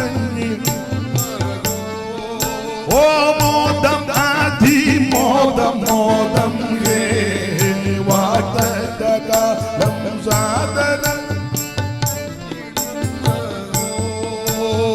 അവ ചുരുക്കി പറഞ്ഞ 1000 ആണ്ട് വാഴ്ചയിൽ മറ്റ് പ്രശ്നകലുഷിതമായ യാതൊരു ക്രമക്കേടുമില്ല. ആ 1000 ആണ്ട് വാഴ്ചയെ പറ്റിയും ആത്മാവിൽ കണ്ട് പ്രവചിച്ച ആളാണ് യെശയ്യാ പ്രവാചകൻ. ചുരുക്കി പറഞ്ഞാൽ നിത്യത, ആ കാര്യവും യെശയ്യാവ് സൂചിപ്പിച്ചിട്ടുണ്ട്. ചുരുക്കി പറഞ്ഞാൽ യേശുക്രിസ്തുവിന്റെ തിരുപ്പിറവി, അവിടുത്തെ തിരുജനനം, അവിടുത്തെ ഭക്ഷണക്രമം, അവിടുത്തെ യാത്ര, അവിടുത്തെ ശുശ്രൂഷ, അവിടുത്തെ ശുശ്രൂഷയുടെ വിധങ്ങൾ, അവിടുത്തെ കഷ്ടാനുഭവങ്ങൾ, അവിടുത്തെ തിരുമരണം, അവിടുത്തെ അടക്കം, അവിടുത്തെ ഉയർപ്പ്, അവിടുന്ന് സ്വർഗാരോഹണം ചെയ്തത്, തിരിച്ചുള്ള വരവ്, അവൻ 1000 ആണ്ട് വാഴ്ച എന്ന് വേണ്ട മുഴുവൻ അടുക്കടുക്കടുക്കായി പ്രവചിച്ച പ്രവാചകനാണ് യെശയ്യാവ്. അതുകൊണ്ടാണ് വേദപണ്ഡിതാക്കൾ ഇദ്ദേഹത്തിന് സുവിശേഷ പ്രവാചകൻ എന്ന് പേര് കൊടുത്തിരിക്കുന്നത്. സുവിശേഷം എന്ന് പറഞ്ഞാൽ യേശുക്രിസ്തു ഏത് മനുഷ്യനെയും രക്ഷിക്കുന്ന മാർഗമാണ് സുവിശേഷം. മറ്റൊരുത്തനും രക്ഷയില്ല. നാം രക്ഷിക്കപ്പെടുവാൻ ആകാശത്തിന് കീഴിൽ മനുഷ്യരുടെ ഇടയിൽ നൽകപ്പെട്ട ഒരേ ഒരു നാമം, ഒരേ ഒരു മാർഗം യേശുക്രിസ്തു മാത്രം. അതെ, ഞാൻ അധികം വിവരിക്കുന്നില്ല, സമയത്തെ ഞാൻ ഭയപ്പെടുന്നു. പാട്ടിന്റെ ശീല് പാടുമ്പോൾ ഓരോരുത്തർ പോകുന്നതായിട്ടും കാണുന്നു. അതിനാ പാട്ട് ഞാൻ തുടക്കത്തിലേ പറഞ്ഞല്ലോ. അപ്പൊ ശ്രദ്ധിച്ചേ, ഇന്ന് രാത്രി വായിച്ച തിരുവചനത്തിനോടുള്ള ബന്ധത്തിൽ ചില കാര്യങ്ങൾ ചിന്തിക്കാം. അങ്ങനെ യെശയ്യാ പ്രവാചകൻ പ്രവചിച്ചു വന്ന് 59-ാം അധ്യായത്തിൽ പറയുക, രക്ഷിപ്പാൻ കഴിയാതെ വണ്ണം യഹോവയുടെ കൈ കുറുകിപ്പോയിട്ടില്ല. ഇന്ന് രാത്രി ഒരല്പസമയം നമ്മൾ ചിന്തിക്കാൻ പോകുന്നത്, കൃത്യം 10 മണിക്ക് യോഗം നിർത്തും, അങ്ങനെ അവിടെ പറഞ്ഞിരിക്കുന്നത്. ചിലപ്പോൾ 2 മിനിറ്റ് മുമ്പേ നിർത്താനായിരിക്കും സാധ്യത. അപ്പം ഇടയ്ക്ക് പാട്ട് പാടും, അന്നേരം അത്യാവശ്യമുള്ളവർ പൊക്കോണം. അപ്പോൾ എനിക്ക് മനസ്സിലാകും അത്യാവശ്യക്കാരനാണ് പോകുന്നെന്ന്. അപ്പോൾ അത് നിങ്ങൾ സഹകരിച്ചോണം. ഇച്ചിരി നേരത്തെ നിർത്താൻ നോക്കാം, നടത്തിപ്പുകാരെ അനുസരിക്കണമല്ലോ. അപ്പോൾ ശ്രദ്ധിക്കുക, രക്ഷിപ്പാൻ കഴിയാത്തവണ്ണം യഹോവയുടെ കൈ കുറുകിപ്പോയിട്ടില്ല. ദൈവത്തിന്റെ മഹത്വം. ഇന്ന് രാത്രി ഓർപ്പിക്കട്ടെ, നമ്മുടെ എല്ലാവരുടെയും പ്രാർത്ഥന കർത്താവിന്റെ കൈ നമുക്ക് അനുകൂലമാകണമെന്ന്. അനുകൂലമാകണം. യെശയ്യാ പ്രവചനം 58-ാം അധ്യായം ദൈവമക്കൾക്ക് പരിചിതമായ ഒരു അധ്യായമാണ്. സാധാരണ ഉപവാസ പ്രാർത്ഥനകളിലെല്ലാം അതിൽ നിന്ന് 2 വാക്യം ഉരുവിടുകയും ഒക്കുന്നെങ്കിൽ അതിൽ നിന്നൊരു വാക്യം എടുത്ത് ഇപ്പൊ അങ്ങനെ ഇന്നാളൊരുത്തം പറഞ്ഞ് പ്രസംഗിക്കുന്നല്ല പറഞ്ഞ് പാസ്റ്റ് 58 ഒരു കീച്ച് കീച്ചാൻ, ശുശ്രൂഷിക്കാനല്ല പറഞ്ഞ പാസ്റ്റ് 58 എടുത്ത് ഒരു കീച്ച്. പിള്ളേരുടെ ഭാഷയാണ് അത്, ശുശ്രൂഷയ്ക്ക് കൊള്ളുകയല്ലേ. അപ്പൊ എന്തായാലും ഈ ഉപവാസ പ്രാർത്ഥനകളിൽ 58-ാം അധ്യായം യെശയ്യാവ് അതിലെ വാക്യങ്ങൾ ഉരുവിടാറുണ്ട്, ഉരുവിട്ട് പ്രാർത്ഥിക്കാറുണ്ട്. ദൈവദാസന്മാർ അതിൽ നിന്ന് ശുശ്രൂഷിക്കാറുണ്ട്. കാരണം വ്യവസ്ഥ പ്രകാരമുള്ള ഉപവാസവും വ്യവസ്ഥ തെറ്റിയുള്ള ഉപവാസവും 58-ലുണ്ട്. വിവരിക്കുന്നതിന് നമ്മുടെ വിഷയമല്ല. വ്യവസ്ഥ തെറ്റിയുള്ള ഉപവാസവും വ്യവസ്ഥ പ്രകാരമുള്ള ഉപവാസവും. അന്യായ ബന്ധനങ്ങളെ അടിച്ച്, നുഖത്തിന്റെ അമിക്കീറുകളെ തകർത്ത്, പീഡിതരെ സ്വതന്ത്രരായിട്ട് വിട്ടയച്ച്, വിശക്കുന്നവന് ആഹാരം അപ്പം നുറുക്കി കൊടുക്കണം, നഗ്നനെ കണ്ടാൽ അവനെ ഉടുപ്പിക്കണം. ഇങ്ങനൊക്കെ ക്രമീകരണമായ നിലയിൽ ചെയ്താൽ അവൻ നിന്റെ കേട് പോക്കുന്നവനെന്ന പേരും തരും, നിന്റെ അന്ധകാരത്തെ പ്രകാശപൂരിതമാക്കും, നിന്റെ നീതി നിനക്ക് മുമ്പായിട്ട് നടക്കും, നിനക്കൊരു ദോഷവും വരികയല്ല. കടത്തി പറയാം, നിന്റെ സന്തതിക്കും ദോഷം വരികയല്ല. അതാണ് 58-ാം അധ്യായത്തിലെ വ്യവസ്ഥ പ്രകാരമുള്ള ഉപവാസം. അങ്ങനെ 58-ൽ ഉപവാസത്തിന്റെ വ്യവസ്ഥ പറഞ്ഞ 59-ന്റെ പ്രാരംഭത്തിൽ പറയുക, രക്ഷിപ്പാൻ കഴിയാതെ വണ്ണം യഹോവയുടെ കൈ കുറുകിപ്പോയിട്ടില്ല. ഇനി എന്റെ ശൈലി പറയുക, കേൾക്കുന്ന ദൈവമക്കളോട് പറയേ, 58-ാം അധ്യായത്തിലെ വ്യവസ്ഥ പ്രകാരം ഉപവസിച്ച് പ്രാർത്ഥിച്ച് ദൈവസന്നിധിയിൽ ജാഗരിക്കുന്ന ദൈവമക്കളോട് പറയുക, 58-ലെ വ്യവസ്ഥ പ്രകാരം ഉപവസിച്ച് പ്രാർത്ഥിക്കുന്ന നീ പ്രാർത്ഥിക്കുന്ന ദിനങ്ങളിൽ, ആഴ്ചകളിൽ, മാസങ്ങളിൽ, ആണ്ടുകളിൽ ഒരു വിടുതൽ കണ്ടില്ലല്ലോ എന്നോർത്ത് നിരാശപ്പെട്ടു പോകരുത്. നിന്റെ ദൈവത്തിന്റെ കൈ കുറുകിപ്പോയിട്ടില്ല. Price the Lord. ഒന്നുകൂടെ കടത്തി പറയാം, പ്രാർത്ഥിക്കുന്ന, ആരാധിക്കുന്ന, വ്യവസ്ഥ പ്രകാരം നിലനിൽക്കുന്ന ദൈവത്തിന്റെ പൈതലേ, നീ ഉപവസിച്ച് പ്രാർത്ഥിക്കുന്ന ദിവസങ്ങളിൽ ഒരു വിടുതൽ നടന്നില്ലല്ലോ എന്നോർത്ത് നിരാശപ്പെട്ടു പോകരുത്. ഇന്ന് രാത്രി ഉറപ്പിച്ചും തറപ്പിച്ചും പറയുക, നീ പ്രാർത്ഥിക്കുന്ന, നിന്നെ രക്ഷിച്ച് നിനക്ക് വേണ്ടി ജീവനെ തന്ന് രക്തം ചിന്തി വീണ്ടെടുത്ത ദൈവത്തിന്റെ കൈ കുറുകിപ്പോയിട്ടില്ല. ഇന്ന് രാത്രി അദൃശ്യനാകുന്ന ദൈവത്തിന്റെ മഹത്വമുള്ള ഭുജം ഇവിടെ വ്യാപരിക്കുന്നതോർത്ത് ദൈവത്തിന് സ്തോത്രം. ഈ ദൈവത്തിന്റെ കൈ നമുക്ക് കാണാനൊക്കത്തില്ല, ഒന്നും കാണാനൊക്കുകയല്ല. ദൈവത്തെ ഒന്നും ആരും കണ്ടിട്ടില്ല. ദൈവത്തെ കണ്ടാൽ ഇവനോട് ഇരിക്കാനൊക്കുകയല്ലോ. സ്തോത്രം. പക്ഷേ ഞാൻ ഇന്നാളെ ദൈവത്തെ കണ്ടു, ഒന്ന് അങ്ങനെ ആരേലും ഉണ്ടെന്ന് എഴുന്നേറ്റ് നിൽക്കും. ഏതാണ്? ദൈവത്തെ ഒന്നും ആരും കണ്ടിട്ടില്ല, ഇതാ ദൈവം എന്നും പറഞ്ഞ് വരച്ചൊന്നും വെച്ചേക്കുകയും ചെയ്യരുത്. സ്തോത്രം. ദൈവത്തെ ആരും കണ്ടിട്ടില്ല. സ്തോത്രം. നമ്മൾ അനുഭവിച്ചുകൊണ്ടിരിക്കുക, അവിടുത്തെ നമ്മൾ രുചിച്ചറിഞ്ഞുകൊണ്ടിരിക്കുക. സ്തോത്രം. സകല ലോകങ്ങൾക്കും അധികാരണമിവൻ. ദൈവം സകല ലോകങ്ങൾക്കും അധികാരണമിവൻ, സകല ഭൂതങ്ങൾക്കും ആകാരപ്രദനിവൻ, സകല ദേവവൃന്ദ വന്ദിത പദാംബുജൻ, സകല നിഷ്കലത്വം പേറുന്ന പെരിയവൻ. അതാ ദൈവം. അതിന്റെ മുകളിൽ 4 വരിയുണ്ട്, സാറ് കൊടുത്തിരിക്കുന്നതാ. യാതൊരു കാലത്തെയാണതിയായി നിർദ്ദേശിപ്പതിന് ആയതിനറിയില്ലാതുള്ള യുഗം മുൻപും വീതരൂപനായി വിമലാഭനായി നിന്ന മഹാനീതി നീരതിക ഞാൻ ആദരാൽ വന്ദിക്കുന്നേ. സകല ലോകങ്ങൾക്കും അധികാരണമിവൻ, സകല ഭൂതങ്ങൾക്കും ആകാരപ്രദനിവൻ. സകല ഭൂതം നമ്മൾ ഉദ്ദേശിക്കുന്ന പഞ്ചഭൂതമാണ്, അല്ലാതെ വ്യായന്റെ കാര്യമല്ല. സകല ഭൂതങ്ങൾക്കും ആകാരപ്രദനിവൻ, സകല ദേവവൃന്ദവന്ദിതപദാംബുജൻ, സകല നിൽക്കലതം പേറും പെരിയവൻ. അതാ ദൈവം. സ്തോത്രം, സ്തോത്രം. എനിക്കതൊക്കെ അങ്ങ് ചൊല്ലി പ്രസംഗിച്ചാൽ കൊള്ളാന്നുണ്ട്. ഞാൻ പിന്നെ അങ്ങനെ ചൊല്ലിയാൽ നിങ്ങൾ പറയും അല്ല ബന്ധനങ്ങളാ. ഇങ്ങനെ ഇരിക്കുന്ന ആൾക്കാർക്ക് അത് ഇഷ്ടപ്പെടുകയില്ല. എന്തായാലും കൊള്ളാം. സർവജ്ഞനായ ദൈവം, നിത്യനായ ദൈവം, ഈ കാണുന്ന സകലത്തെയും സൃഷ്ടിച്ച ദൈവം, ആ ദൈവത്തിന്റെ കൈ കുറുകിപ്പോയിട്ടില്ല. Price the Lord. അതെ.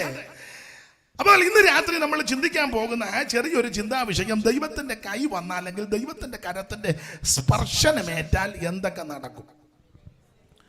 ഇന്ന് രാത്രി അദൃശ്യനാകുന്ന ദൈവത്തിന്റെ മഹത്വമുള്ള ഭുജം ഇവിടെ വെളിപ്പെടണം. പുസ്തകം പഠിക്കുന്ന നിങ്ങൾക്കറിയാം, ചെങ്കടൽ തീരത്ത് വന്ന് ഇസ്രായേൽ മക്കൾ നിൽക്കുക. മുൻപ് ചെങ്കടൽ, പുറകിൽ വലിയ സൈന്യം. ഇസ്രായേൽ മക്കള് ഫറവോന്റെ രഥത്തിന്റെ കൊടിക്കൂറ കണ്ട് പേടിച്ച് ഫറവോൻ അടുത്ത് വരിക. 600 സെലക്റ്റഡ് ഇരുമ്പ് രഥങ്ങളും പിന്നെ അസംഖ്യം, അതെല്ലാം കൂടായിട്ട് പാഞ്ഞു വരുന്ന കാഴ്ച കണ്ട് ഇവർ പേടിച്ച്. ഇരുവശവും പർവ്വതം, മുൻപിൽ ചെങ്കടൽ. ആകെ പ്രയാസപ്പെട്ട് ജനമെല്ലാം കൂടെ പിറുപിറുക്കുക, നിലവിളിക്കുക. അപ്പൊ മോശയാകെ പ്രയാസപ്പെട്ട തമ്പുരാൻ മോശയോട് പറഞ്ഞു, നീ അവരോട് മിണ്ടാതിരിക്കാൻ പറ. ഈ വിശ്വാസവും പ്രത്യാശയില്ലാത്തവനെല്ലാം ചുമ്മാ എഴുന്നേറ്റ് ആവശ്യമില്ലാത്തതൊന്നും പറയട്ടെ, മിണ്ടാതിരിക്കുക. തമ്പുരാനൊരു പരിപാടി പറഞ്ഞു. നിങ്ങൾക്കറിയാം, നിന്റെ കയ്യിൽ എന്തുകൊണ്ട് വടിയെടുത്ത് ചെങ്കടൽ നീട്ടാൻ പറഞ്ഞു. മോശ വടിയെടുത്ത് ചെങ്കടൽ. ഞാൻ എപ്പോഴും പ്രസംഗിച്ചും പറയും, ഈ വിശ്വാസമില്ലാത്തവനും പ്രത്യാശയില്ലാത്തവനും ദൈവത്തെ അനുഭവിക്കാത്തവനും രുചിക്കാത്തവൻ മോശ, എൻ്റെ ഭാഷയാണ്, മോശ വടിയെടുത്ത് നീട്ടുമ്പം വിശ്വാസമില്ലാത്തവൻ സഭയിലുണ്ട് പറയും, ഇയാൾ ഈ വ്യാജ് പിടിക്കാൻ വരുമ്പം ഉണക്കക്കമ്പുമായിട്ട് ഇങ്ങനെ. നമ്മുടെ കമ്മിറ്റിക്കാർ വല്ലവരുണ്ട് പറയാം, എടേ ആ കമ്പെടുത്ത് അയാളുടെ തലക്കിട്ടൊന്ന്. മനുഷ്യനെല്ലാം ജാകാൻ പോവുക, മുൻപ് ചെങ്കടലും ജാജ് പുറകെ വരും. അന്നേരം ഇയാൾ ഉണക്കക്കമ്പുമായിട്ട് സൂക്ഷം. നമ്മൾ വല്ലവരുണ്ടായിരുന്ന കമ്പെടുത്ത് അയാളുടെ തലയടിച്ച് നിങ്ങൾ അപ്പുറം ചെയ്യും. ആ നോട്ടം ഇരുമ്പ് കാണുമ്പോൾ അറിയാം. പക്ഷെ മോശ ദൈവം പറഞ്ഞതുപോലെ വടിയെടുത്ത് ചെങ്കടലിന്മേൽ നീട്ടി. ദൈവം തമ്പുരാൻ അന്ന് രാത്രി കാറ്റടിപ്പിച്ചു. ഈ സംഭവത്തെ പറ്റി നിങ്ങൾക്കറിയാം, യെശയ്യാ പ്രവാചകൻ പറഞ്ഞിരിക്കുന്നത് 63-ാം അധ്യായത്തിന്റെ 12-ാമത്തെ വാക്യത്തിൽ പറയുക, മോശയുടെ വലങ്കയ്ക്ക് മീതെ യഹോവയുടെ മഹത്വമുള്ള ഭുജം അങ്ങോട്ട് വെളിപ്പെട്ടു. അങ്ങനെ 63:12 വായിച്ചു. തന്റെ മഹത്വമുള്ള ഭുജം മോശയുടെ വലങ്കൈക്കൽ ചെല്ലുമാറാക്കി. മതി. തന്റെ മഹത്വമുള്ള ഭുജം മോശയുടെ വലങ്കൈക്കൽ ചെല്ലുമാറാക്കി. അവൻ വിശ്വാസമില്ലാത്തവൻ നോക്കുമ്പോൾ ഒരു വല്യപ്പൻ ഉണക്കക്കമ്പം പിടിച്ചോണ്ട് നിൽക്കുക. പക്ഷേ വിശ്വാസമുള്ളവൻ, ദൈവത്തെ ഭജിക്കുന്നവൻ നോക്കുമ്പോൾ വല്യപ്പൻ ഉണക്കക്കമ്പ് പിടിച്ച് നിൽക്കുന്നെങ്കിൽ അതിന്റെ മീതെ യഹോവയുടെ മഹത്വമുള്ള ഭുജം വെളിപ്പെട്ടു. ഇന്ന് രാത്രി എന്നെ കേൾക്കുന്ന ദൈവമക്കളോട് പറയാ, നീ ഒറ്റയ്ക്കായിരിക്കും നിന്റെ വീട്ടിൽ കൈപൊക്കി പ്രാർത്ഥിക്കുന്നത്. നീ ഒറ്റയ്ക്കല്ല, നിന്റെ കൈയുടെ മീതെ യഹോവയുടെ മഹത്വമുള്ള ഭുജമുണ്ട്.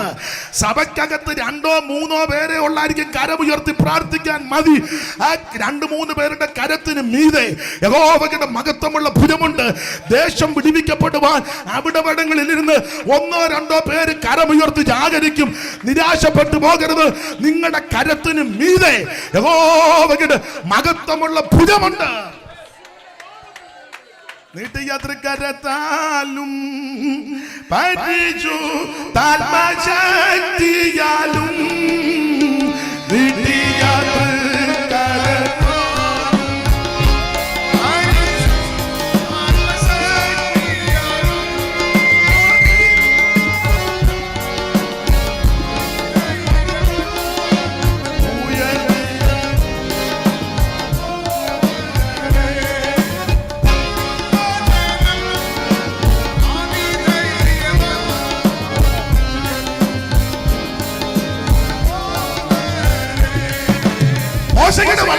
മീതെ യഹോവയുടെ മഹത്വമുള്ള ഭുജം വെളിപ്പെട്ടു.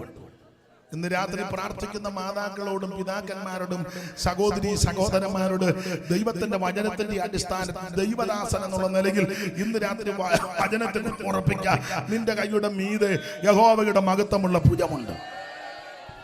രക്ഷിപ്പാൻ കഴിയാതെ വണ്ണം യഹോവയുടെ കൈ കുറുകി പോയിട്ടില്ല. ഞാൻ പ്രാരംഭത്തിൽ ഓർപ്പിച്ചല്ലോ, 1-2 ദിവസമായിട്ട് കഫത്തിന്റെ ബുദ്ധിമുട്ടുള്ളത് കൊണ്ട് ആവിയൊക്കെ പിടിച്ച് അതിന്റെ പരുവത്തിനാണ് നിൽക്കുന്നത്. അപ്പൊ നിങ്ങളുടെ പ്രാർത്ഥന അത്യാവശ്യമാണ്. അപ്പോൾ ദൈവത്തിന്റെ മഹത്വമുള്ള ഭുജം, നമ്മുടെ എല്ലാവരുടെയും പ്രാർത്ഥന കർത്താവിന്റെ കൈ നമുക്ക് അനുകൂലമാകണമെന്ന്. ആർക്കും താല്പര്യമില്ല കർത്താവിന്റെ കൈ പ്രതികൂലമാകാൻ. പ്രവാസ സ്ഥലത്ത് നിന്ന് തിരിച്ചു വരുന്ന പ്രിയപ്പെട്ടവർ പറയുന്ന ഒരു പദമുണ്ട്. എസ്രാ ശാസ്ത്രിയുടെ നേതൃത്വത്തിൽ ഇങ്ങോട്ട് വരുമ്പോൾ അവർ പറയുന്ന അഹവാറ്റിന്റെ അരികത്ത് വെച്ച് ഉപവാസമൊക്കെ പ്രസിദ്ധം ചെയ്തപ്പോൾ അവർ പറയുന്നൊരു പദമുണ്ട്. വായിച്ച 8-ാം അധ്യായത്തിന്റെ 21-ാമത്തെ വാക്യം. എസ്രായുടെ പുസ്തകം 8-ാം അധ്യായത്തിന്റെ 21-ാമത്തെ വാക്യത്തിൽ ഒരു പ്രയോഗം വിശേഷമായിട്ട് അവിടെ എടുത്ത് പറഞ്ഞിട്ടുണ്ട്. വായിക്കാം. 8:21.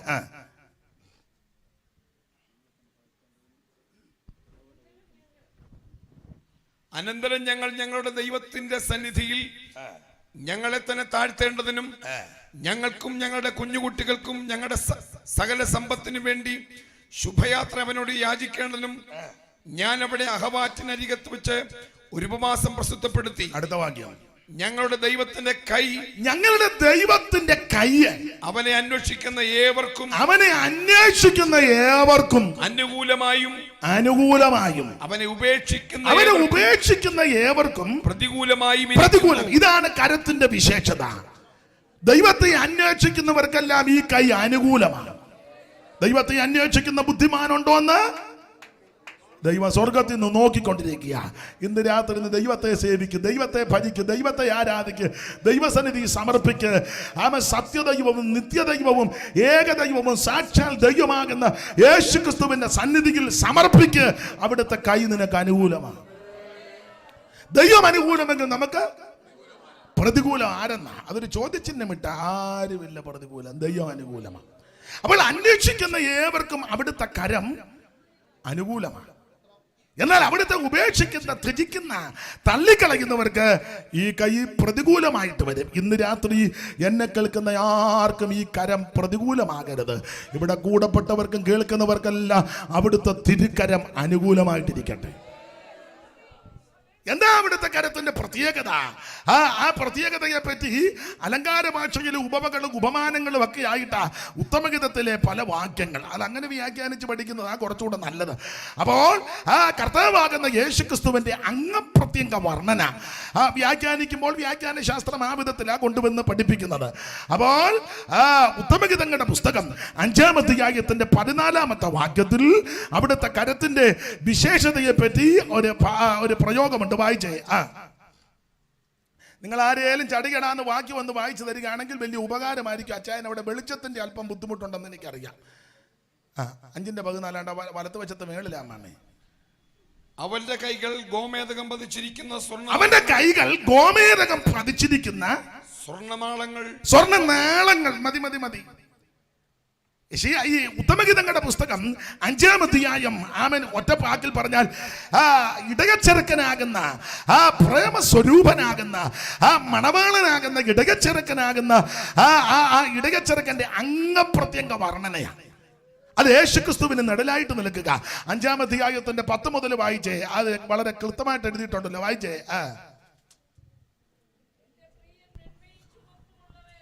അമ്മാമ്മയ്ക്ക് ആ മൈക്കൊന്ന് ചായച്ചു കൊടുത്തേര്.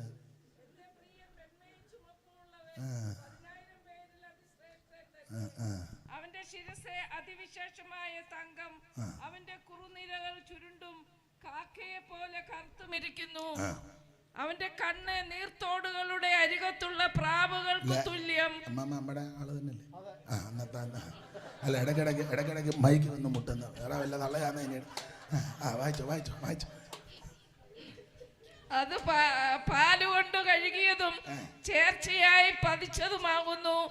അവന്റെ കവിൾ സുഗന്ധ സസ്യങ്ങളുടെ തടവും വാരവും മതി മതി മതി എന്റെ പൊന്നച്ചോ മതി. എന്നാലും വായിച്ചു തന്നല്ലോ, ദൈവം അനുഗ്രഹിക്കട്ടെ. എനിക്ക് വേണ്ടി പ്രാർത്ഥിച്ചോണേ.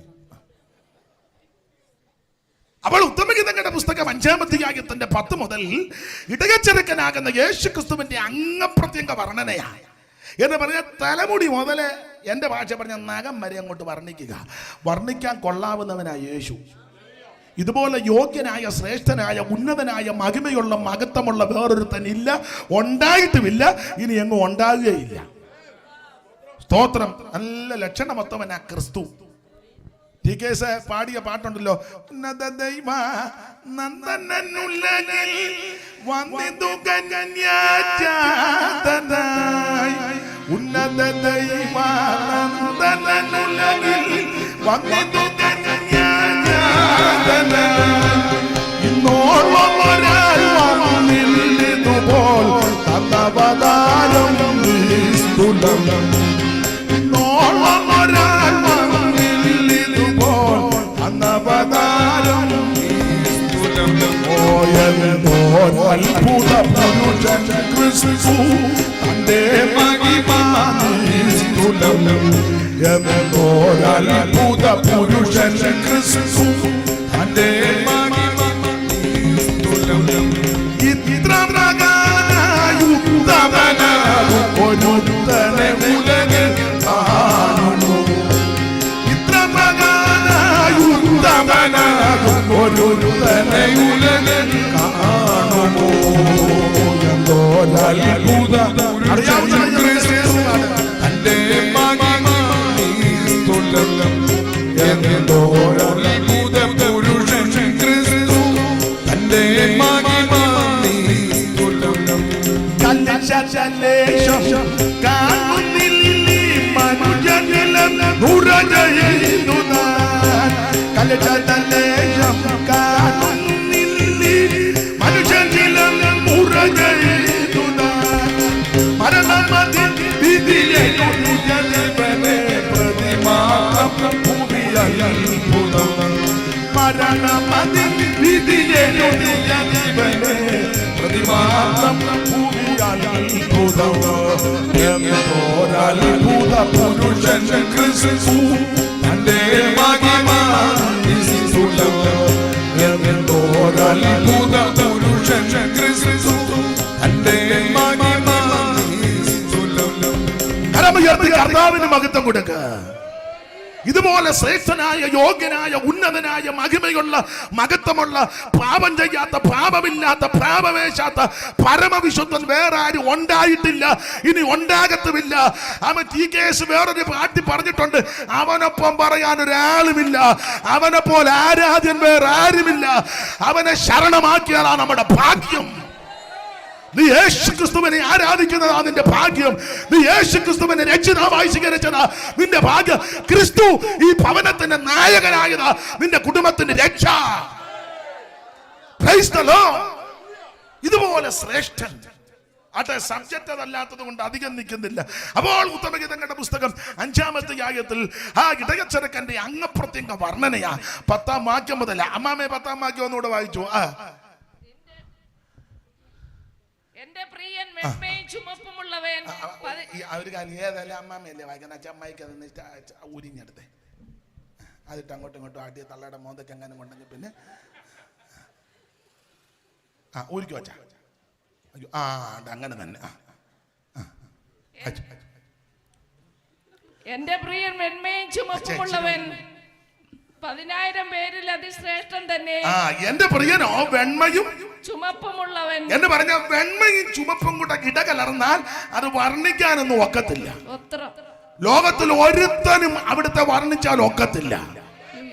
ഒരു നാവ് കൊണ്ടും വർണ്ണിച്ചാലും ശരിയാകത്തില്ല. ഇതുപോലെ ശ്രേഷ്ഠനായ, ഉന്നതനായ, മഹിമയുള്ള, മഹത്വമുള്ള ഒരുവനില്ല. എന്തായാലും നിങ്ങൾ രണ്ടും ഈ യോഗത്തിന് വന്നത് ഗുണമായി. ഇല്ല ഞാൻ കുഴഞ്ഞേനെ. ദൈവം അനുഗ്രഹിക്കട്ടെ. രണ്ടുപേരും അടുത്തടുത്ത് ഇരിക്കാനും ഒത്ത് അത് വായിക്കാനും ഒത്ത് ദൈവം നിങ്ങളെ അനുഗ്രഹിക്കട്ടെ. എനിക്ക് വേണ്ടി പ്രാർത്ഥിക്കണേ. സ്തോത്രം. അപ്പൊ ശ്രദ്ധിച്ചേ, ആ 5-ാം അധ്യായത്തിന്റെ 10 മുതൽ അങ്ങപ്രത്യേക വർണ്ണനയാ. അങ്ങനെ വർണ്ണിച്ചു വരുമ്പോൾ അവിടുത്തെ തിരുക്കരത്തെ പറ്റിയുള്ള പദമാ 14-ാമത്തെ വാക്യം. അവന്റെ കൈകൾ ഗോമേതകം പതിച്ചിരിക്കുന്ന സ്വർണ്ണനാളങ്ങൾ എന്ന് പറഞ്ഞാൽ ആ കൈകളിൽ നോക്കിയപ്പോൾ 2 ലോഹങ്ങൾ പതിച്ചിരിക്കുന്നു. ഒന്ന് ഗോമേതകം, 2 സ്വർണം. വേദപഠിതാക്കളിൽ ചിലര് പറയുന്നത് ഒരു കൈ ഗോമേതകവും മറ്റേ കൈ സ്വർണമാണ്. എല്ലായിടത്തും കണ്ണനം ഉണ്ടല്ലോ. അപ്പം വേറെ ആൾക്കാർ കണ്ണിച്ചത് അങ്ങനല്ല. മുട്ടിന് കീപ്പോട്ട് ഗോമേതകോ, മുട്ടിന് മേപ്പോട്ട് സ്വർണം. നമ്മളിപ്പോ കണ്ണിക്കുകയും തർക്കിക്കുകയും വേണ്ടി എന്തായാലും അവിടുത്തെ കരത്തിൽ 2 ലോഹങ്ങളാണ്. ഒന്ന് ഗോമേതകം, 2 സ്വർണം. ഈ 2 ലോഹങ്ങൾ ഞാൻ വേദപുസ്തകത്തിന്റെ അടിസ്ഥാനത്തിലായി പറയുന്നത്. ഈ 2 ലോഹങ്ങൾ വേദപുസ്തകത്തിന്റെ അടിസ്ഥാനത്തിൽ 2 വിഷയത്തെ കാണിക്കുന്നു: സ്വർണ്ണോ ഗോമേതകോ. അതിൽ സ്വർണം രാജത്വത്തെ കാണിക്കുക. സ്വർണം നിങ്ങൾക്ക് പലർക്കും അറിയാം, രാജത്വം. അതാണല്ലോ അവിടുത്തെ തിരുപ്പറവിയുടെ സമയത്ത് കിഴക്കിന്ന് അല്ല വിദ്വാന്മാര് വന്നപ്പോൾ കൊണ്ടുവച്ച് കാഴ്ചവെച്ച 3 കാഴ്ച വസ്തുക്കളാ. എന്തോ മോളെ മോനെ എന്തോ അവിടെ കൊണ്ടുവച്ച് എടേ യേശു മരിച്ചപ്പോൾ അവിടെ ജനിച്ചപ്പം അവിടെ കൊണ്ട് വിദ്വാന്മാർ കൊണ്ട് 3 സാധനങ്ങൾ അവനോടല്ലേ ചോദിച്ചു. അമ്മ ഉറക്കെ പറഞ്ഞു. പൊന്ന്, മൂര്, കുന്തിരിക്കം. പണ്ട് പേരൊന്നും ഞാൻ പറഞ്ഞില്ല. പണ്ടൊരു ഉപദേശി പുള്ളി വ്യാഖ്യാനിച്ചതാ. നമ്മളൊക്കെ തെറ്റുന്നുണ്ട്, ഒത്തിരി മിക്കതും തെറ്റാ. പിന്നെ പോഷത്വം കൊണ്ട് അങ്ങ് ദൈവം അത്ഭുതം ചെയ്യുന്നതാണ്. പണ്ട് ഒരു ഉപദേശി പറഞ്ഞു പോലും ഈ 3 കാര്യം കൊണ്ട് കാഴ്ച വെച്ചത് പൊന്ന്, മൂര്, കുന്തിരിക്കം. പൊന്ന് ഈ ഔസേപ്പ് പിതാവ് ഈ അമ്മയായിട്ട് ഇങ്ങനെ യാത്ര ചെയ്യുകയും വലിയ ബത്തപ്പാടല്ലേ, പ്രസവമൊക്കെ കഴിഞ്ഞതല്ലേ. അപ്പോൾ ഒത്തിരി ചിലവുണ്ട്. അതിന് ആ പൊന്ന് കൊണ്ട് വെച്ചത് പണയം വെക്കോ വിൽക്കോ ചെയ്തിട്ട് കാര്യങ്ങളെല്ലാം നടത്തട്ടെ. പിന്നെ മൂര്, അത് പ്രസവരക്ഷ. പണ്ട് അങ്ങനെയാണല്ലോ, അമ്മമാരൊക്കെ ചെയ്യുമല്ലോ. അപ്പം ലേഖ്യോ അരിഷ്ടമൊക്കെ കൊടുക്കും, അങ്ങാടിപ്പൊടിയൊക്കെ കൊടുക്കും. ഞങ്ങളുടെ വല്യമ്മച്ചിയൊക്കെ പറഞ്ഞ് കേട്ടുണ്ട്, ചൂടിയോറിനകത്ത് മഞ്ഞപ്പൊടി മെതറി ആട്ടിയ വെളിച്ചെണ്ണ ഒഴിച്ചങ്ങ് കൊടുക്കുകയുള്ളൂ, വെള്ളം പോലും കൊടുക്കുകയല്ല. അത് പ്രസവരക്ഷയ്ക്കായിരുന്നു മൂര് കൊണ്ട് കൊടുത്തണ. പിന്നെ കുന്തിരിക്കം, അത് ഈ കന്നാലിക്കൂട്ടിലെ പ്രസവം കിടപ്പായതുകൊണ്ട് കൊതുകിൻ്റെ ശല്യം കണ്ടമാനം ഉണ്ടായിരുന്നു. അതിന് കുന്തിരിക്കം എല്ലാം പുകച്ച് പുള്ളിയുടെ വ്യാഖ്യാനമാണ്. അത് നമുക്ക് അങ്ങ് വിട്ടേക്കെ. എന്നാലും ഈ പൊന്ന്, മൂര്, കുന്തിരിക്കം, അവിടുന്ന് രാജാവാണ്, അവിടുന്ന് പ്രവാചകനാണ്, അവിടുന്ന് പുരോഹിതനാണ്. അപ്പോൾ പൊന്ന് കൊണ്ട് വെച്ചതിന്റെ കാര്യം അവിടുത്തെ രാജാവാണ്. ഒന്ന് മകർന്നിന്നടുക്കൽ ഭക്തിയോടെ പൊന്ന്, മൂര്, കുന്തിരിക്കം കാഴ്ചവച്ചു. ഒന്നു മകർന്നിന്നടുക്കൽ ഭക്തിയോടെ പൊന്ന്, മൂര്, കുന്തിരിക്കം കാഴ്ചവച്ചു.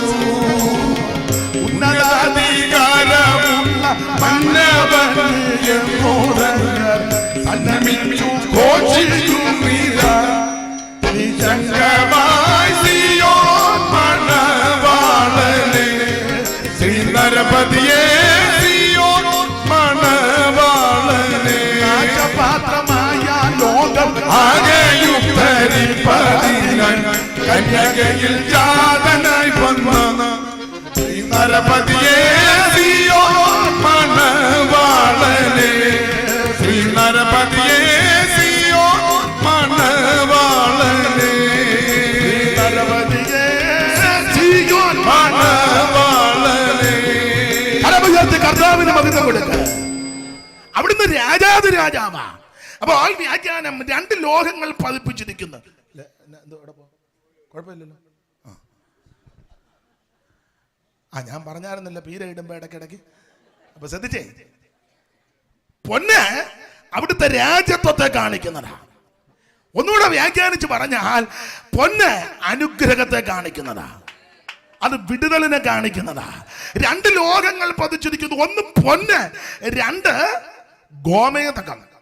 ഈ പുസ്തകത്തിന്റെ വെളിച്ചത്തിൽ വ്യാഖ്യാനിച്ചാൽ ഗോമേതകം ന്യായവതിയെ കാണിക്കുന്നതാ.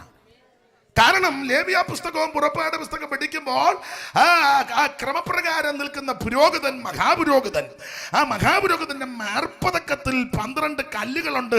അതിലൊരു കല്ലാണ് ഗോമേതകം. ആ 12 കല്ലും 12 ഗോത്രങ്ങളെ വഹിക്കുന്നു. അതിലൊരു കല്ലാണ് ഗോമേതക കല്ല്. ആ ഗോമേതകം ദാൻ ഗോത്രത്തിന് നിഴലാണ്. ദാൻ ഗോത്രത്തെ പറ്റി പഠിക്കുമ്പോൾ അത് ന്യായവതിയെ കാണിക്കുന്നു. അതാണല്ലോ ഗോത്രപിതാവാകുന്ന യാക്കോബ് മരണവക്കത്രത്തിൽ അകപ്പെട്ട സമയത്ത് മരിക്കുന്നതിന് മുമ്പ് തന്റെ കുഞ്ഞുങ്ങളെല്ലാം കൂടെ വിളിച്ചുകൂട്ടി ഭാവികാലം സംബന്ധിച്ച് പ്രവചനാത്മാവ് ദൂത് പറയുമ്പോൾ പറയുന്ന പദമുണ്ട്. ആ പദം ഇങ്ങനെ: ദാൻ വടികളൊരു പാമ്പും അവൻ പേറുകളൊരു സർപ്പം, അവൻ കുതിരകളുടെ കുതികാലിൽ കയറി കടിക്കും. കുതിരപ്പുറത്തിരിക്കുന്നവൻ മലർന്ന് താഴെയും കിടക്കുമെന്ന്. അപ്പൊ ചുരുക്കി കുതിരപ്പുറത്തിരിക്കുന്നവൻ താഴെ പോവേ.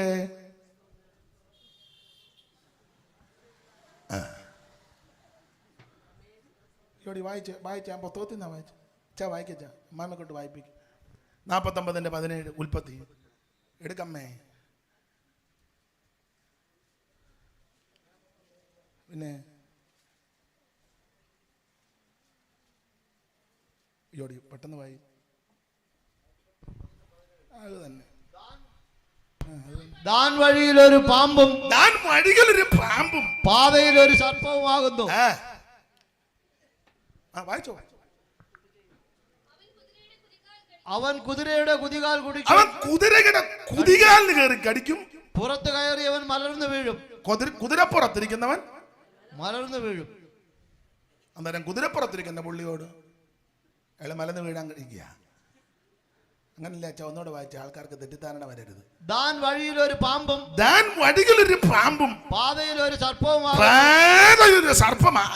അവൻ കുതിരയുടെ കുതികാലിന് കയറി കടിക്കും. പുറത്ത് കയറിയവൻ മലർന്നു വീഴും. കുതിരപ്പുറത്തിരിക്കുന്ന പുള്ളി മലർന്നു വീഴും.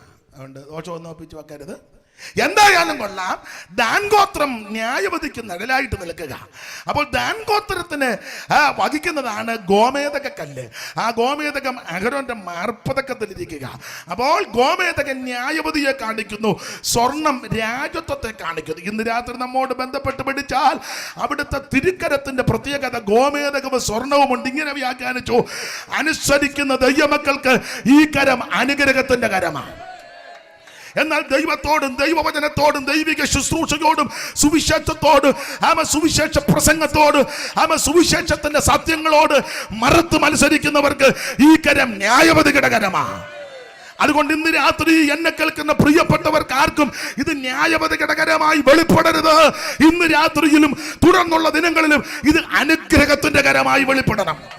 അനുസരിക്കുന്ന ദൈവമക്കൾക്ക് ഇത് അനുഗ്രഹത്തിന്റെ കരമാ. രക്ഷിക്കപ്പെടുന്ന നിനക്ക് അനുഗ്രഹത്തിന്റെ കരമാ. സ്നാനപ്പെടുന്ന നിനക്ക് ഇത് അനുഗ്രഹത്തിന്റെ കരമാ. ആത്മസ്നാനം പ്രാപിക്കുന്ന നിനക്ക് ഇത് അനുഗ്രഹത്തിന്റെ കരമാ.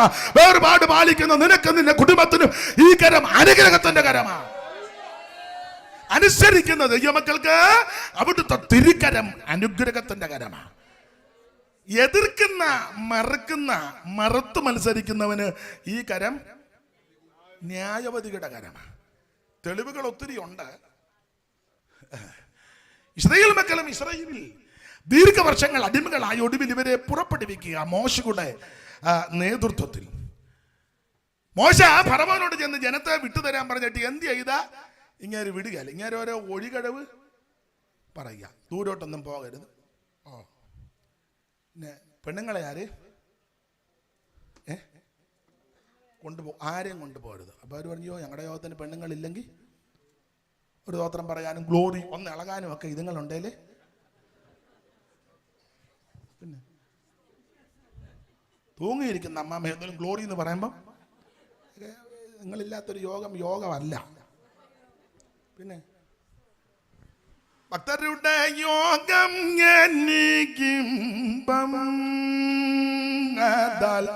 ശക്തിയേറും ദൈവത്തിൻ കുടുംബം. ഭക്തരുടെ യോഗം ശക്തിയേറും ദൈവത്തിൻ കുടുംബം. ആദാൽ കത്രമേയോടാനെയും നേരമുള്ളിൽ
ഒഴിവ് കഴിവ് പറഞ്ഞു. ഒത്തിരി ദൂരോട്ടൊന്നും പോകരുത്. അന്നേരം പറഞ്ഞു, അയ്യോ ഞങ്ങൾക്ക് ദൂരെ പോയി വേണം, 3 ദിവസത്തെ വഴി. അപ്പം പറഞ്ഞു, പെണ്ണുങ്ങളെ ആര്? അയ്യോ അതൊട്ട് വെക്കുന്ന കേസേ അല്ലെന്ന് പറഞ്ഞു. ഒരു വാക്യം വായിച്ചു തരാനാന്നേലും, ഒരു ഗ്ലോറി പറയാനാന്നേലും, യോഗത്തിന് നേരത്തെ വരാനാന്നേലും ഒക്കെ ഇതുങ്ങളെ ഒക്കെ സ്തോത്രം. അന്നേരം പറഞ്ഞ് കന്നാലി ഒന്നും കൊണ്ടുപോകണ്ടെന്ന് പറഞ്ഞു. അയ്യോ അത് അത്യാവശ്യമാണെന്ന് പറഞ്ഞു. കണ്ടിക്കാത്ത ഒറ്റ യോഗം ഞങ്ങൾക്കില്ലെന്ന് പറഞ്ഞു. ഒന്നെങ്കിൽ ഏട്ടക്കൂരി അല്ലേ മൂലിക്കാള. ഏത് മാസയോഗത്തിനും ഒന്നിനെ ഞങ്ങൾ പിന്നെ അവിടെ ഞാൻ വ്യാഖ്യാനിക്കുന്നില്ല. ഒത്തിരി ഒഴിവ് കഴിവ് പറഞ്ഞു, ജനത്തെ വിടുന്നില്ല. അപ്പോൾ മോശ ദൈവത്തോട് ഈ പരാതി പറഞ്ഞ തമ്പുരാൻ പറഞ്ഞ് ബാധ അയക്കാൻ പോകാം. അങ്ങനെ ബാധ അങ്ങോട്ട് അയച്ച് ചുരുക്കി പറഞ്ഞാൽ ഓരോ ബാധയ്ക്കും പുള്ളി ഹൃദയം അങ്ങ് കടുപ്പിക്കുക. അപ്പോൾ അതിനിടയ്ക്ക് വന്നൊരു ബാധയാണ്. മോശയോട് ദൈവം പറഞ്ഞ് നിലത്തെ പൊടി അടിക്കാൻ പറഞ്ഞു. ആ പൊടിക്കിട്ടൊരു അടിയടിച്ചപ്പോൾ നിലത്തെ പൊടി മുഴുവൻ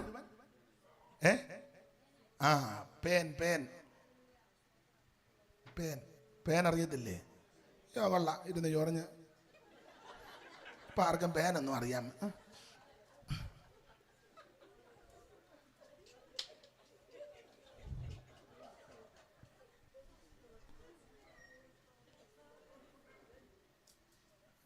അറിയത്തില്ല? മാന്തി. അപ്പൊ നിലത്തെ പൊടി ക്ഷണത്തിൽ പേനായി തീർന്നു. ആ പേൻ അങ്ങോട്ട് വർദ്ധിച്ചപ്പോൾ മൃഗത്തിന്റെയും മനുഷ്യരുടെയും ദേഹത്ത് മുഴുവൻ പേൻ. അപ്പൊ പേനെ കൊണ്ട് പൊറുതി മുട്ടിയപ്പോൾ മന്ത്രവാദികളും തങ്ങളുടെ മന്ത്രവാദത്താൽ പേൻ ഉളവാക്കാൻ നോക്കി. അടുത്ത വാക്യം കഴിഞ്ഞില്ല. അപ്പൊ ഈ മന്ത്രവാദികളും തങ്ങളുടെ മന്ത്രവാദത്താൽ പേൻ ഉളവാക്കാനൊക്കെ നോക്കി. ഇപ്പൊ അങ്ങനെ പലയിടത്തും നോക്കുന്നുണ്ടല്ലോ. ഇതുപോലെ പറഞ്ഞ് മറുഭാഷ പറയാൻ നോക്കുന്നു, ഇതുപോലെ യോഗം നടത്താൻ നോക്കുന്നു, ഇതുപോലെ ഇപ്പം പാട്ടുമൊക്കെ പാടി നോക്കുന്നു, കരങ്ങൾ വീശി വീശി ഒക്കെ എല്ലാം നോക്കുക. പണ്ട് നമ്മൾ ഹല്ലേലൂയ പറഞ്ഞപ്പോൾ കളിയാക്കിയവരില്ല. ഇപ്പം നമ്മൾ പറയുന്നില്ല, അതുങ്ങൾ ഇരുന്ന് കേട്ടിട്ടില്ലേ? എല്ലാം അതുപോലെ നോക്കുക. അപ്പോൾ മന്ത്രവാദികൾ തങ്ങളുടെ മന്ത്രവാദത്താൽ പേരുളവാക്കാൻ നോക്കി, കഴിഞ്ഞില്ല. അപ്പൊ ഈ മന്ത്രവാദികൾ ഫറവോനോട് പറയുന്ന ആ ഒരു പ്രയോഗമുണ്ട്. അങ്ങുന്നേ അല്ലെങ്കിൽ ചക്രവർത്തി തിരുമേനി, ഇത് എണ്ണക്കേടല്ല, വെള്ളക്കേടല്ല, ക്ലൈമറ്റ് ചേഞ്ച് ആയതൊന്നുമല്ല. അപ്പം ഫറവോൻ ചോദിച്ചു, പിന്നെന്തുവാടാ? പറഞ്ഞു തരാം. മന്ത്രവാദിയാണെങ്കിലും ബോധമുണ്ടെന്നുള്ളതാ. അവന്മാരവിടെ ചെന്ന് ഉണർത്തിച്ചു തിരുമേനിയോട്, ഇത് എണ്ണക്കേടല്ല, വെള്ളക്കേടല്ല, ക്ലൈമറ്റ് മാറിയതല്ല, മറ്റു യാതൊരു കുഴപ്പവുമല്ല. പിന്നെ എന്തുവാ കുഴപ്പം? പറയാം. ദൈവത്തിന്റെ ജനമാകുന്ന ഇസ്രായേലിനെ സത്യദൈവത്തെ ഭജിക്കുവാൻ ആരാധിക്കാൻ വിട്ടുകൊടുക്കാത്തത് കൊണ്ട് ഇത് ദൈവത്തിന്റെ വിരലാണ്. വായിച്ചേ പുറപ്പാട് പുസ്തകം 8-ാം അധ്യായത്തിന്റെ 18 മുതൽ എന്ന് വായിച്ചേ. പുറപ്പാട് പുസ്തകം 8-ാം അധ്യായത്തിന്റെ 18 മുതൽ വായിക്കാം. ആ ആ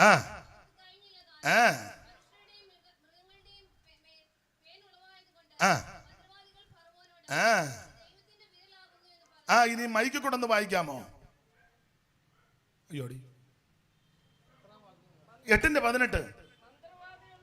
മൈക്ക് അങ്ങോട്ട് അമ്മാമയ്ക്ക് കൊടുക്കും.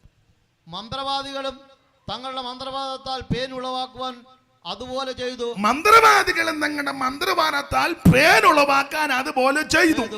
അവർക്ക് കഴിഞ്ഞില്ല താനും. ഒന്നും കഴിഞ്ഞില്ല. അടുത്തത് മനുഷ്യരുടെയും മൃഗങ്ങളുടെയും മേൽ പേൻ ഉളവായതുകൊണ്ട് മന്ത്രവാദികൾ ഫറവോനോട്, ഇത് ദൈവത്തിന്റെ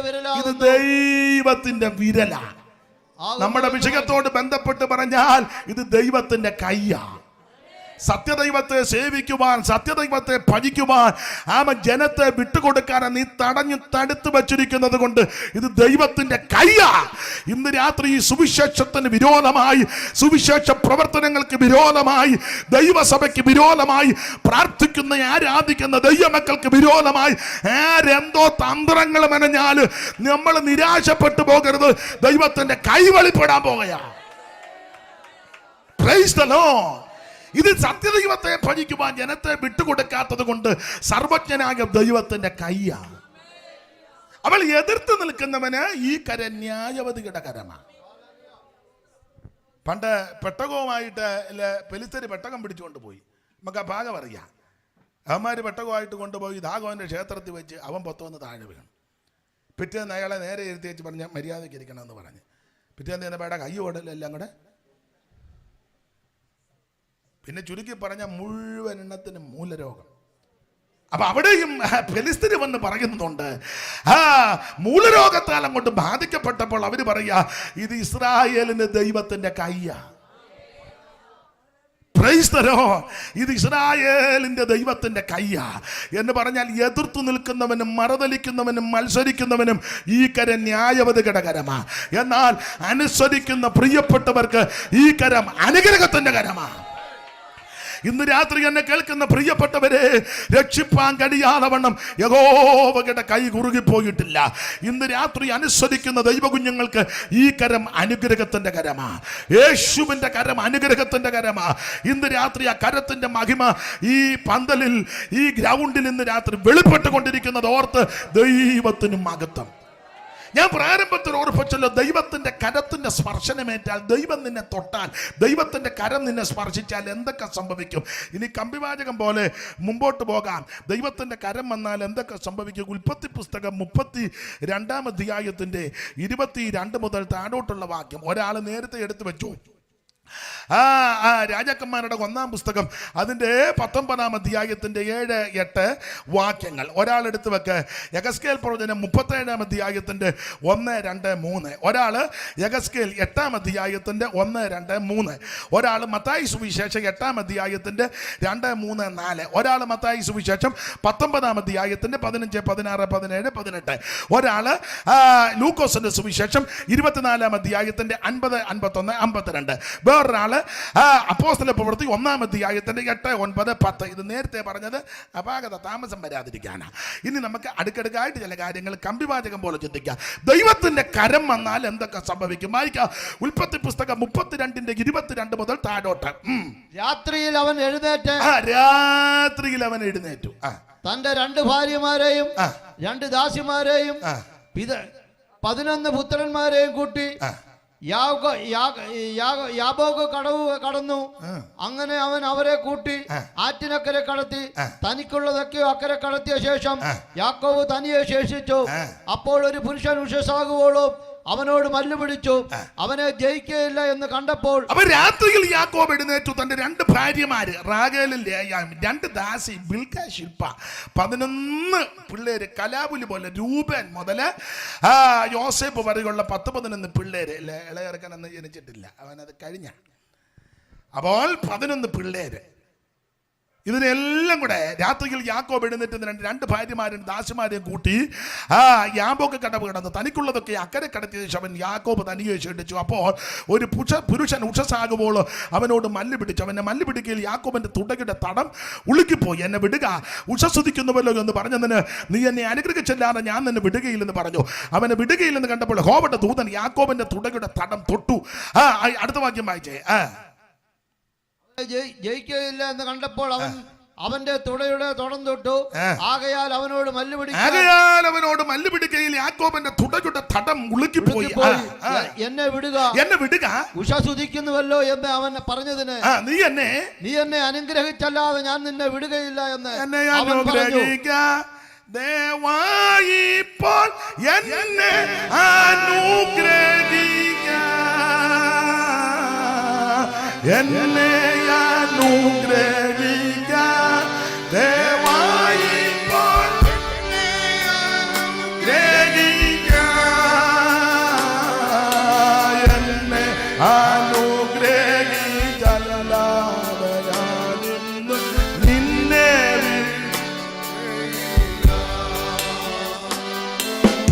എന്നെ അനുഗ്രഹിച്ചല്ലാതെ ഞാനിന്ന് നിന്നെ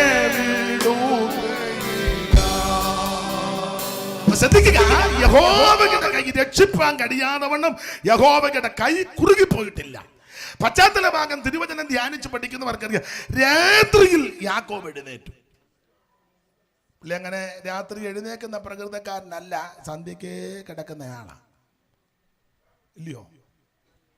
ഈ ചേട്ടനെ പേടിച്ച് ഓടി വന്ന മൂച്ചിന് ക്ഷീണമൊക്കെ കാണും, നേരം വൈകി, സൂര്യൻ അസ്തമിച്ചു എന്നാണ് എഴുതിയേക്കുന്നത്. ക്ഷീണമുണ്ട്, ഉഷ പോലും ഒപ്പം എത്തുകയില്ല, ഓടി ആകെ പരുവക്കേടായി. സ്വന്തം ചേട്ടനെ കൊല്ലാൻ നിൽക്കുക കൊടുവാളുമായിട്ട്, പ്രാണം തല്ലി ഓടുക. ഒരു സ്ഥലത്ത് വന്നപ്പം സൂര്യൻ വൈകി അസ്തമിച്ചു. അന്ന് രാത്രി അവിടെ കിടന്നുറങ്ങി. സന്ധ്യയ്ക്ക് കിടക്കുക. സന്ധ്യയ്ക്കേ കിടന്നുറങ്ങുന്ന പ്രകൃതക്കാരനാ ഇപ്പത്തെ രാത്രിയിൽ എഴുന്നേറ്റു. പ്രാർത്ഥിക്കാത്തവനെ പ്രാർത്ഥിപ്പിക്കാൻ ദൈവത്തിനറിയാം. സ്തോത്രം പറയാത്തവനെ സ്തോത്രം പറയിപ്പിക്കാൻ ദൈവത്തിനറിയാം. കൈയടിക്കാത്തവനെ കൈയടിപ്പിക്കാൻ. പിന്നെ നല്ല പാട്ടൊക്കെ പാടുമ്പോൾ ചുമ്മാ ഇങ്ങനെ ഇരിക്കുന്ന ആൾക്കാരുണ്ട്. ഒടുവിലൊരു അസുഖമുണ്ട്, അതിനെന്നാ പറഞ്ഞ എപ്പോഴും ഇങ്ങനെ അടിച്ചിരിക്കുന്നത്? ഞാൻ പറഞ്ഞാൽ തെറ്റും. മറ്റേത് പാട്ട് പാടുമ്പോൾ അടിച്ചാൽ മതിയായിരുന്നു. ഇപ്പം എപ്പോഴും ഇങ്ങനെ കിടുകിടാൻ അടിച്ചിരിക്കുക. അതൊക്കെയാ. പണ്ട് യോഗത്തിനിടെ ഒരു സ്തോത്രം പറഞ്ഞാൽ മതിയായിരുന്നു. സ്തോത്രം എന്നേരം ഒന്നും പറഞ്ഞില്ല. ഇപ്പം ഒടുവിലായപ്പം വായുവിൻ്റെ അസുഖം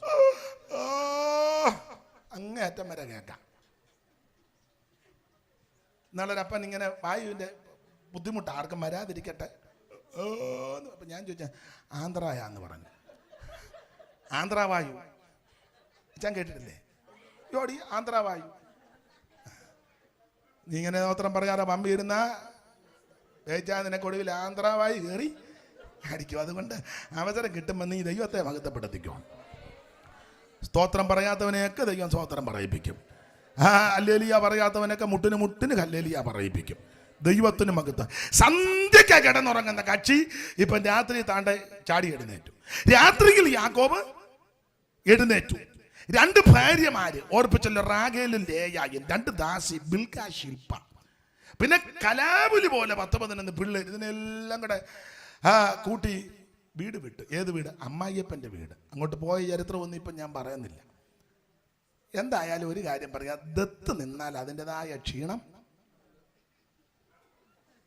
ദത്തുകാരും ഇന്ന് എൻ്റെ കൊങ്ങായിക്ക് പിടിക്കരുത്. താൻ കൊത്തി മുറത്ത് കയറി ഞാനിവിടെ എങ്ങനെ വന്നു പെട്ടെന്ന് എനിക്കും ദൈവത്തിനുമേ. എന്തായാലും അതിൻ്റെ ഒരു ചെറിയ ക്ഷീണം എല്ലായിടത്തും അല്ലെങ്കിൽ ഏറെക്കുറെ. പിന്നെ എന്നേക്കാൾ എൻ്റെ അപ്പൻ്റെ പ്രായമുള്ള യോണച്ചാൻ കാര്യം കൃത്യം പറഞ്ഞു. നിങ്ങളെല്ലാം പിന്നെ ഭാഷ അത് തന്നെ പറഞ്ഞോ. ഭാഷ ഞാനും കുറേ നാളായിട്ട് അനുഭവിച്ചുകൊണ്ട് ഇരിക്കുക. അപ്പം പിന്നെ അങ്ങനെയും ഒരു വിടുതൽ അങ്ങ് നടക്കട്ടെ. ദത്ത് ചുരുക്കി പറഞ്ഞാൽ, ഒരു ദിവസം സുപ്രഭാതത്തിൽ യാക്കോബ് എഴുന്നേറ്റ് വന്നപ്പോൾ അളിയന്മാരുടെ സംസാരം അത്ര നല്ലതല്ല. മൂത്തളിയൻ കൊച്ചളിയനോട് പറഞ്ഞു, എടാ കുഞ്ഞുഞ്ഞെ, നമ്മുടെ അളിയൻ ജേക്കബ് ഈ അനുഗ്രഹമെല്ലാം പ്രാപിച്ചത് ദൈവം അനുഗ്രഹിച്ചോ ഒന്നുമല്ല. അപ്പോൾ കുഞ്ഞുഞ്ഞ് ചോദിച്ചു, പിന്നെ എങ്ങനെ കൊച്ചേട്ടാ, അമ്മേ 10 മണിയായിട്ട് യോഗം തീരുവോളെന്ന് പറഞ്ഞു തരും. സാധാരണ 9-ന് തീരുന്ന അതിന് അമ്മയ്ക്ക് കോള് വന്ന് 10 ആകുമെന്ന് പറഞ്ഞു. അമ്മ ഭാരപ്പെടേണ്ട, വണ്ടിയില്ലെങ്കിൽ ഞാൻ കൊണ്ട് എൻ്റെ വണ്ടിയെ വിടാം, വണ്ടിയെല്ലാം എന്നാലും വന്ന്, എന്നാലും 10 അങ്ങ് പറഞ്ഞു തരും. പിന്നെ വരുന്നു, കോള് വരുന്നു. അപ്പൊ ശ്രദ്ധിച്ചേ, യാക്കോബ് തനിക്കുള്ളതെല്ലാം എടുക്കുക. അളിയന്മാരുടെ സംസാരം അത്ര നല്ലതല്ല. യാക്കോബുടനെ അമ്മാവിയപ്പൻ്റെ മുഖത്തോട്ട് നോക്കി, മുഖം അത്ര നല്ല അല്ല. അപ്പൊ അളിയന്മാരുടെ ഈ ഡയലോഗും അമ്മായിയപ്പനും അമ്മാച്ചനുമാകുന്ന ലാബാന്റെ മുഖവും എല്ലാം കൂടെ കണ്ടപ്പോൾ മനസ്സിലായി, ഇനി ഇവിടെ നിന്നാൽ പരുവക്കാട. അതാ രാത്രിയിൽ എഴുന്നേറ്റ് ഭാര്യമാരോട് പറഞ്ഞു, പോവാന്ന് പറഞ്ഞു. വരുന്നോന്ന് ചോദിച്ചു. അവർ പറഞ്ഞു, പിന്നെ ഇങ്ങനെ പോകുന്നിടത്ത് ഞങ്ങൾ വരാതെ. അതിനല്ലയോ കല്യാണം കഴിച്ചേ, ഞങ്ങളും വരിക. വയലിൽ വെച്ചാ, പിന്നെ നിങ്ങളോട് വയലിൽ വെച്ചാ പറഞ്ഞു, പരിക്കകത്ത് വെച്ച് പറഞ്ഞാൽ ഇവിടെ അപ്പോഴന്നേരം അന്ന് മൊബൈലില്ല, ഞാൻ നന്നായി. ഇല്ലെങ്കിൽ അവിടെ ഇരുന്നോണ്ട് തന്നെ ക്ലിൻ ഞങ്ങൾ പോവുക. ഉടനെ അവിടെ നിന്ന് ക്ലിൻ നിങ്ങളെ വിടത്തില്ല. ഉടനെ ഇവിടെ നിന്ന് ക്ലിൻ ഞങ്ങൾ പോകും. ഉടനെ അവിടെ നിന്ന് ക്ലിൻ പോകുന്ന ഒന്ന് കാണണം. അങ്ങനല്ലേ ഇപ്പോഴത്തെ പരിപാടികളല്ല. അച്ഛന് മനസ്സിലായില്ലെന്ന് വന്ന്.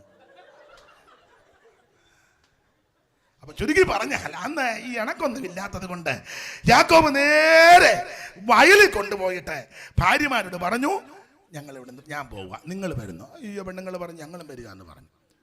കൊച്ചുങ്ങളെല്ലാം കൂടെ കൂട്ടി ചുരുക്കി പറഞ്ഞാൽ ലാബാന്റെ വീട് വിട്ട് യാക്കോബും തന്റെ കുടുംബമെല്ലാം കൂടെ പ്രയാണം തുടങ്ങി. വിസ്തരിക്കുന്നില്ല. അങ്ങനെ പ്രയാണം ചെയ്ത് യാക്കോബ് യാബോക്ക് കടവിന്റെ തീരത്ത് വന്നു. തനിക്കുള്ളതെല്ലാം അക്കരെ കടത്തി. ഒടുവിൽ ജേക്കബ് തനിയെ ശേഷിച്ചു. തന്റെ ഹൃദയത്തിനകത്ത് തിങ്ങി വങ്ങുന്ന വിഷയങ്ങൾ പലതുണ്ട്. ഒന്ന് പ്രധാനപ്പെട്ട 10-20 കൊല്ലം മുമ്പ് ചേട്ടൻ കൊല്ലാൻ വന്നവനാ കൊടുവാളുമായിട്ട് അവിടെ നിൽക്കുക. അയാളെ പേടിച്ചാ ഞാൻ ഇങ്ങോട്ട് ആ ഓടി വന്ന സ്ഥലത്ത് എന്നല്ലൊരു സ്ഥലത്ത്, അതിന്റെ പഴയ സ്ഥലത്തിന്റെ പേര് ലൂസ് എന്നാ, അല്ലയോ? ചോനെ ലൂസ്. പുള്ളി അത് ബദേൽ എന്നൊക്കെ ഇട്ടു. പരുവത്തിന് ഒരു കല്ല് കിട്ടി, അത് തലണിയായിട്ട്. അന്ന് രാത്രി ഒരു സ്വപ്നം കണ്ടു. ഗോവേണി, ആ പ്രതിസന്ധിയുടെ നടുവിൽ ഒരു ഗോവേണി, ദൂതന്മാരിങ്ങനെ കയറുക ഇറങ്ങുകയും ചെയ്യുക. പാടാൻ വയ്യെങ്കിലും നിങ്ങൾക്കറിയാം, ചേർന്ന് പാട്. തലയിണയായി കൽമാത്രം കോവേണിയിൽ ദൂതന്മാരിറങ്ങി വരും. തലയിണയായി കൽമാത്രം കോവേണിയിൽ ദൂതന്മാരിറങ്ങി വരും. പിളർന്നതാ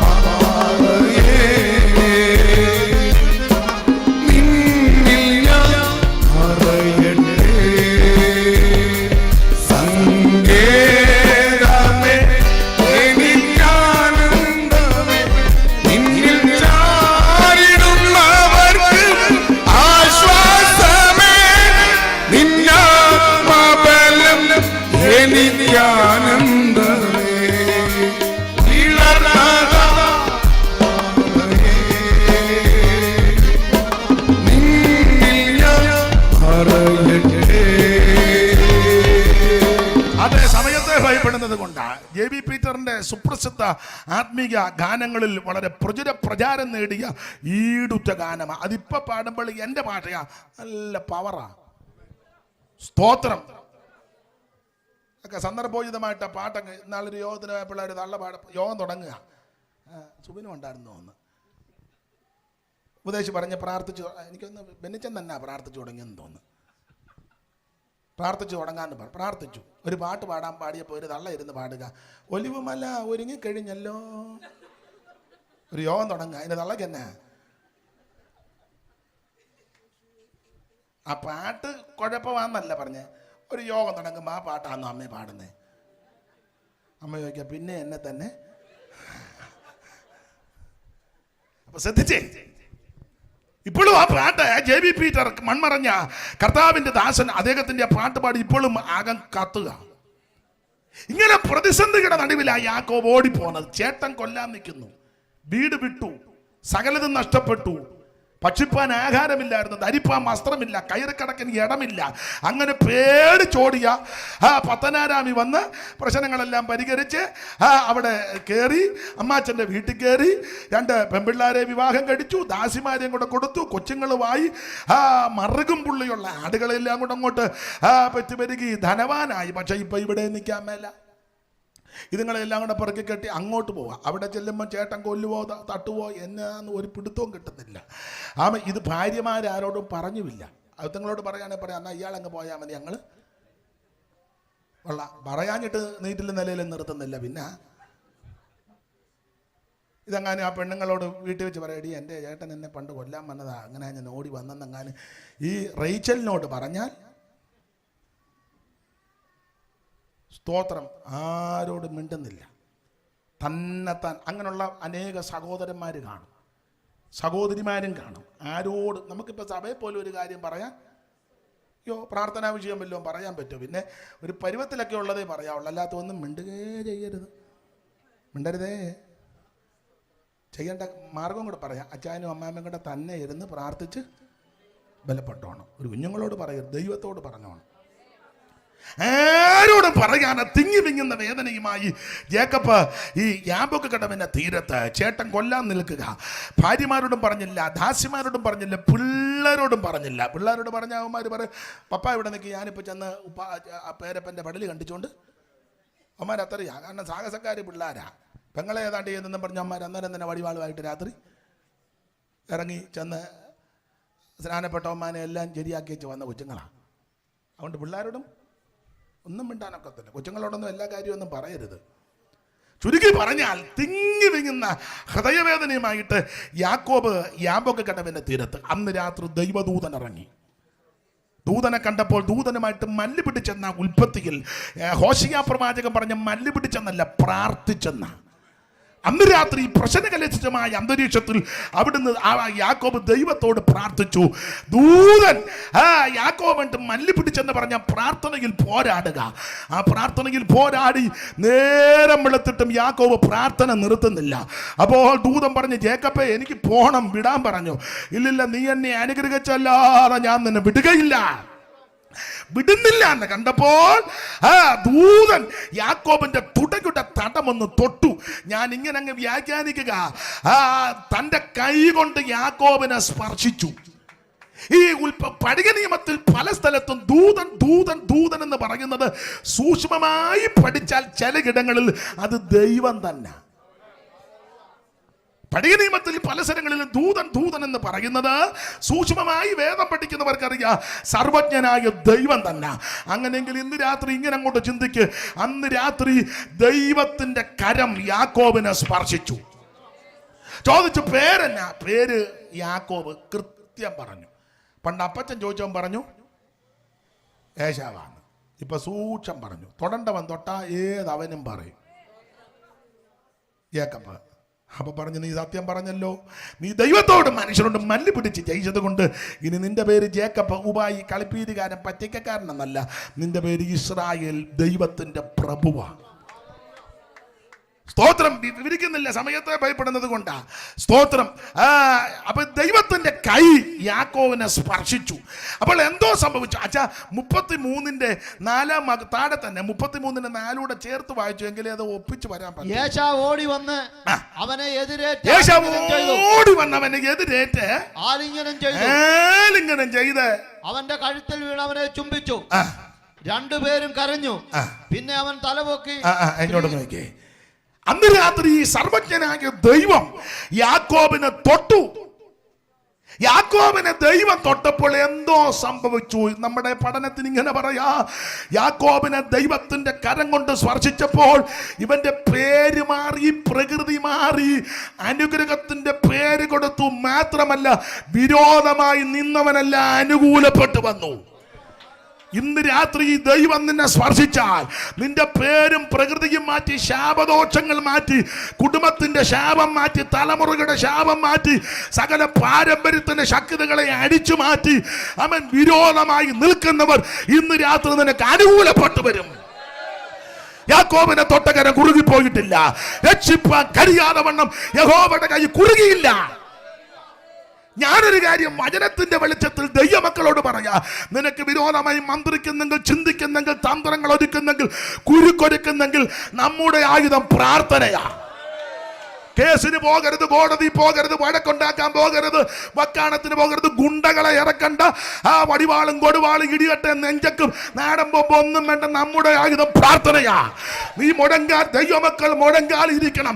ദൈവസഭയോട് ഞാൻ പറയാ, കേസിന് പോകരുത്, വഴക്കിന് പോകരുത്. ഉന്നതന് മീതെ ഉന്നതനുണ്ട്, അവന് മീതെ അത്യുന്നതനുണ്ട്. അവൻ നിന്നെ വിടുവിക്കുവാൻ കഴിവുള്ള ഒരുവനുണ്ട്. സകല പെന്തിക്കോസുകാരോടും പറയാം, കേസിന് പോകരുത്. സഭക്കാരും കേസിന് പോകരുത്, കേസിന് പോകരുത്. സ്വോത്ര കാഴ്ച കാശെടുത്ത് കോടതി കൊടുക്കരുത്. അത് വേറെ ആൾക്കാർ പോട്ടെ. നമ്മുടെ ആയുധം പ്രാർത്ഥനയാണ്. സ്തോത്രം, സ്തോത്രം. ദൈവസഭയ്ക്ക് വിഷയം വന്നാൽ മുട്ടയിലിരുന്ന് പ്രാർത്ഥിക്കണം. തിരിച്ചടിയല്ല നമ്മുടെ ആയുധം. മറുത്ത് മത്സരിക്കുന്നതല്ല ആയുധം. ആക്ഷേപം പറയുന്നതല്ല ആയുധം. എഴുതി ഒരുത്തനെ കൊല്ലുന്നതല്ല ആയുധം. അവൻ കരുക്കൾ ഒരുക്കുന്നതല്ല ആയുധം. തന്ത്രങ്ങൾ മറിഞ്ഞ് കുരുക്കിലാക്കുന്നതല്ല ആയുധം. നമ്മുടെ ആയുധം പ്രാർത്ഥനയാണ്. നീ പ്രാർത്ഥനയുടെ മുറിക്കകത്ത് കയറണം, മുഴങ്കാലും മേലിരിക്കണം. സകല പ്രാർത്ഥനയാലും യാചനയാലും ഏത് നേരത്തും ആത്മാവിൽ പോരാടി പ്രാർത്ഥിക്ക്. നിന്റെ പ്രശ്നത്തിന് ദൈവ പരിഹാരം തരും. യാക്കോബിനെ തൊട്ടകര കുറുകി പോയിട്ടില്ല. ഇന്ന് രാത്രി ഈ കരം നിന്നെ സ്പർശിക്കട്ടെ. വിശ്വസിക്കുന്നവർ ഇന്ന് രാത്രി ദൈവത്തിന് മഹത്വം കൊടുക്കുക. ഒരു സൈന്യം എന്റെ നേരെ പാളയമിറങ്ങിയാൽ ഭയപ്പെടത്തില്ല. ചിലർ രഥങ്ങളിലും ചിലർ കുതിരകളിലും ആശ്രയിക്കുക. നമുക്ക് നമ്മുടെ ദൈവത്തിൽ ആശ്രയിക്കാം. സങ്കീർത്തനക്കാർ പാടി, ഞാൻ എന്റെ കണ്ണ് പർവ്വതങ്ങളിലേക്ക് ഉയർത്തുന്നു, എനിക്ക് സഹായം എവിടെ നിന്ന് വരും? എന്റെ സഹായം ആകാശത്തെ ഭൂമി ഉണ്ടാക്കിയ യഹോവയിൽ നിന്ന് വരുന്നു. ഇസ്രായേലി കാവൽക്കാരൻ നിദ്രാഭാരം തൂങ്ങുന്നില്ല. ഓ ഇസ്രായേലി കാവൽക്കാരൻ ചേർന്ന് പാട്. നിദ്രാഭാരം തൂങ്ങുന്നില്ല.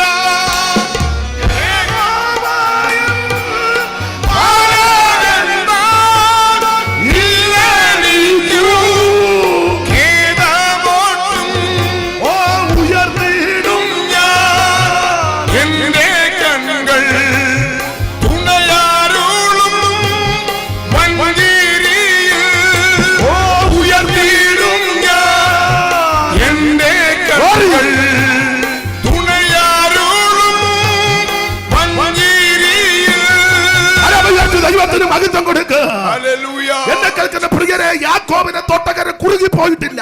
ഇന്ന് രാത്രി ഈ കരം നിന്നെ സ്പർശിക്കട്ടെ. ഞാനിങ്ങനെ വ്യാഖ്യാനിക്കുന്നത്, യാക്കോബിനെ ദൈവം തൊട്ടപ്പോൾ ഏശാവിന് വ്യത്യാസം വന്നു.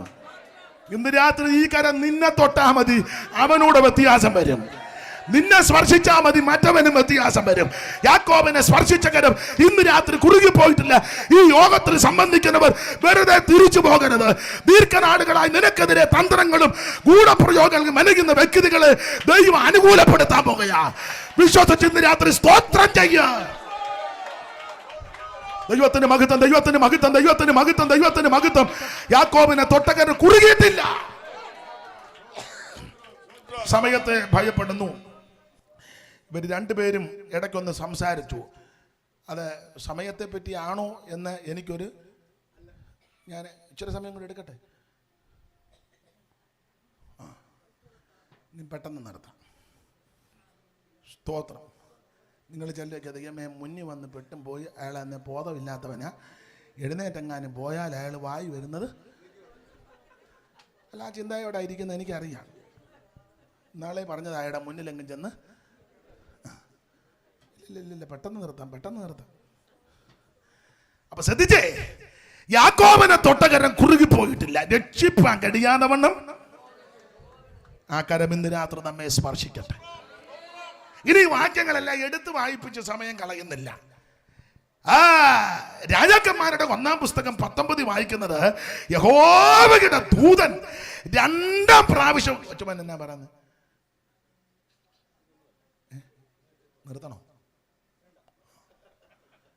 അപ്പൊ ശ്രദ്ധിച്ചേ, യഹോവയുടെ ദൂതൻ 2-ാം പ്രാവശ്യം വന്ന് ഏലിയാവിനെ തട്ടി. വായിച്ചേ, അതൊന്ന് വായിച്ചേ. 19:7 വിട്ടു. രാജാക്കന്മാരുടെ 1-ാം പുസ്തകം 19:7-8. യഹോവയുടെ ദൂതൻ 2-ാം പ്രാവശ്യം വന്ന് തട്ടി. എഴുന്നേറ്റ് തിന്നുക, നിനക്ക് ദൂരെ യാത്ര ചെയ്യുവാൻ ഉണ്ട്. അവൻ എഴുന്നേറ്റ് തിന്നു കുടിച്ചു. ആ ആഹാരത്തിന്റെ ബലം കൊണ്ട് 40 പകലും 40 രാവും നടന്ന് ദൈവത്തിന്റെ പർവ്വതമാകുന്ന ഹോരേബിലെത്തി. നിങ്ങൾ ആ പ്രയോഗം ശ്രദ്ധിച്ചോ. യാക്കോബിനെ ദൂതൻ വന്ന് തൊട്ടു, ഏലിയാവിനെ ദൂതൻ വന്ന് തട്ടി. ഒരുത്തനെ തൊട്ടു, ഒരുത്തനെ ഈ തൊട്ടിട്ട് ബലപ്പെട്ടില്ലേ തമ്പുരാൻ നല്ല, തൊടുമ്പളെ ബലപ്പെടുന്നതാണ് നല്ലത്. പണ്ടൊരാൾ പറഞ്ഞ് അടിയും കൊണ്ട് പുളിയും കുടിച്ച് പിഴയും കൊടുത്ത്. എന്തിനാ? എന്തായാലും സകല നാവും യേശു കർത്താവ് എന്നേറ്റ് പറയും. ഇന്ന് നീ പറഞ്ഞില്ലേ വെള്ളസിംഹാസനത്തിന് മുന്നിൽ ജോർജ് കുട്ടി നിന്നെ കൊണ്ടുവന്ന് നിർത്താം. നീ തുള്ളിക്കൊണ്ട് പറ, യേശുവേ നീ തന്നെ രക്ഷകൻ. അത് പറഞ്ഞേച്ചാൽ ശക്തിയുള്ളത് തോന്നുമ്പോൾ ജോർജ് കുട്ടിയെ പിടിച്ച് തീപ്പൊയ്യെ തള്ളിയിടും. അതുകൊണ്ട് ഇന്ന് രാത്രി ജോർജ് കുട്ടി സമർപ്പിച്ച് യേശുവിനായി ജീവിക്കുന്നതാണ് നല്ലത്. എന്തായാലും സൂക്ഷം പറഞ്ഞേ വരും. അപ്പം അതുകൊണ്ട് തൊടുമ്പളെ അങ്ങ് ബലപ്പെട്ടോണം. യാക്കോബിനെ തൊട്ടു, ഏലിയാവിനെ തട്ടി. പുള്ളിയെ തട്ടിയെങ്കിലേ ഒക്കുള്ളൂ. കാരണം ഒരു തള്ള ഏതാണ്ട് പറഞ്ഞെന്നും പറഞ്ഞ്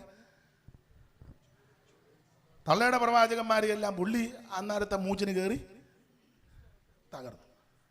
അമ്മാമ നല്ല ശക്തിയോടിഞ്ഞോട്ട് വന്ന് പറഞ്ഞാൽ അവരിൽ ഒരുത്തനെ പോലെ തട്ടു. അതിന് വേദപഠിതാക്കൾ പറഞ്ഞിരിക്കുന്നത് ഈ വാചകം കേട്ട് പേടിച്ചെന്നല്ല, എലിയാവ് ഭയപ്പെട്ടു. അതിനെപ്പറ്റി വേദപഠിതാക്കൾ ചിലർ പറയുന്നത് ഈ ഇസബേല്, ആഹാബിന്റെ ഭാര്യ ഇസബേല് സീദോന്യ രാജാവാക്കുന്ന ഇഖ്ബാലിന്റെ പുത്രിയാണ്. ഇവളെ പറ്റി ഒരു പ്രയോഗം, ഇവൾ ആഭിചാരം ചെയ്യുന്നവരാണ്. ക്ഷുദ്രക്കാരി അമ്മാമ്മയാണ്. നാടൻ ഭാഷ പറഞ്ഞ അമ്മാമ്മ കൂടോത്രക്കാരി അമ്മാമ്മയാണ്. അപ്പോ അതുകൊണ്ടാണല്ലോ യേഹൂ ഇസ്രായേലി വന്നപ്പോൾ യോരാൻ ചോദിച്ചു, യേഹുവേ നിനക്ക് സമാധാനമോ? അപ്പൊ യേഹു പറഞ്ഞ പദമുണ്ട്, എനിക്കോ? എങ്ങനെ എനിക്ക് സമാധാനം? നിന്റെ അമ്മ ഇസബേലിന്റെ ക്ഷുദ്രപ്രയോഗം ഇതുപോലെ കൊടുമ്പിരിക്കൊണ്ട് നിൽക്കുമ്പോൾ എനിക്ക് വല്ല സമാധാനമുണ്ട്? അപ്പോൾ ഇവൾ ക്ഷുദ്രക്കാരിയാ. അപ്പോൾ വേദപണ്ഡിതാക്കൾ ചെടി പറയുന്നത് ആഭിചാരം ചെയ്തു ഏലിയാവിനെതിരെ. അവിടെ ദേവന്മാരുടെ നാമത്തിൽ ഏലിയാവിനെതിരെ ആഭിചാരക്രിയകൾ ചെയ്തു. അതിന്റെ എഫക്റ്റ് ഉണ്ടായി. ദൈവമക്കൾക്ക് അങ്ങനെ എഫക്റ്റ് ഉണ്ടാകും. പക്ഷെ പേടിക്കണ്ട, പരിശുദ്ധാത്മാവിന്റെ നിറവിൽ കോട്ടകളെ ഇടിക്കുന്ന ദൈവശക്തിയാ ദൈവാത്മാവിന്റെ ശക്തി. നമ്മുടെ പോരിന്റെ ആയുധം ജഡീകമല്ല, കോട്ടകളെ ഇടിക്കുന്ന ദൈവശക്തിയാ. ഞാൻ ദൈവമക്കളോട് എപ്പോഴും പറയും, ഏത് ആഭിചാരവും മന്ത്രവാദവും ക്ഷുദ്രപ്രയോഗവും എന്ത് ബന്ധനമുള്ള വീട്ടിലാണെങ്കിലും പരിശുദ്ധാത്മ നിറവിനെ പ്രാപിച്ച ദൈവമക്കൾ മുടങ്കാലമടക്കി എന്റെ ഭാഷയാ തമ്പേറ് മക്കളെന്ന് അടിച്ച് അവൻ ആത്മാവി നിറഞ്ഞ് പാട്ട് പാടിയ സകല കെട്ടും പൊട്ടും. ഒരു ശക്തി നിന്നെ തൊടത്തില്ല. നമ്മുടെ പോരിന്റെ ആയുധം ജഡീകമല്ല, സൈന്യത്താലുമല്ല, ശക്തിയാലുമല്ല, എന്റെ ആത്മാവിനാൽ. സൈന്യത്താലുമല്ല, ശക്തിയാലുമല്ല, ദൈവത്തിന്റെ ആത്മാവിനാൽ. സൻബല്ലത്തിന്റെ തോബിയാവിന്റെ കൂട്ടുകെട്ടുകൾ നിലക്കെതിരെ അവൻ വാടകോരി നിൽക്കുമ്പോൾ ദൈവമക്കൾ തറങ്ങുന്നു പോകരുത്. ഇത് പണിയുന്നത് പരിശുദ്ധാത്മാവാ. സൈന്യത്താലുമല്ല, ശക്തിയാലുമല്ല, ദൈവത്തിന്റെ ആത്മാവിനാൽ. കൃപ കൃപ എന്ന് ആർപ്പോടെ ഒരു ശക്തി നിന്നെ തൊടുകയല്ല. അവൾ ആഭിചാര ശക്തികൾ ഫൈറ്റ് ചെയ്ത് നിൽക്കുക. അതുകൊണ്ട് ആവശ്യത്തിന് ഒരു ചെറിയ ഭയം. ഓടി ചൂരച്ചടിയുടെ കീഴിൽ കിടക്കുക. അന്നേരം ആ ദൂതം വന്ന് തട്ടി. നെഞ്ചമ്മേ നിഞ്ചഞ്ചലങ്ങൾ ഒന്നും വേണ്ട,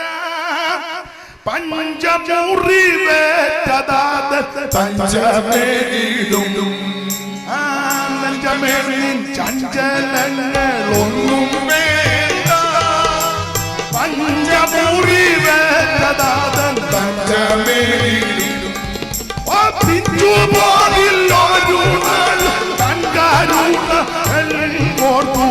പുഞ്ചിരി തൂങ്ങിടുക നീ എന്നും മനമേ. പിഞ്ചുപോകില്ലൊരു നാളും തൻകാരുണകൾ ഓർക്കൂ. പുഞ്ചിരി തൂങ്ങിടുക നീ എന്നും മനമേ. ഓ ശത്രുവീർത്തി കേട്ടുതല്ലും ഓ ചൂരൻ ചേർന്ന് പാടണം.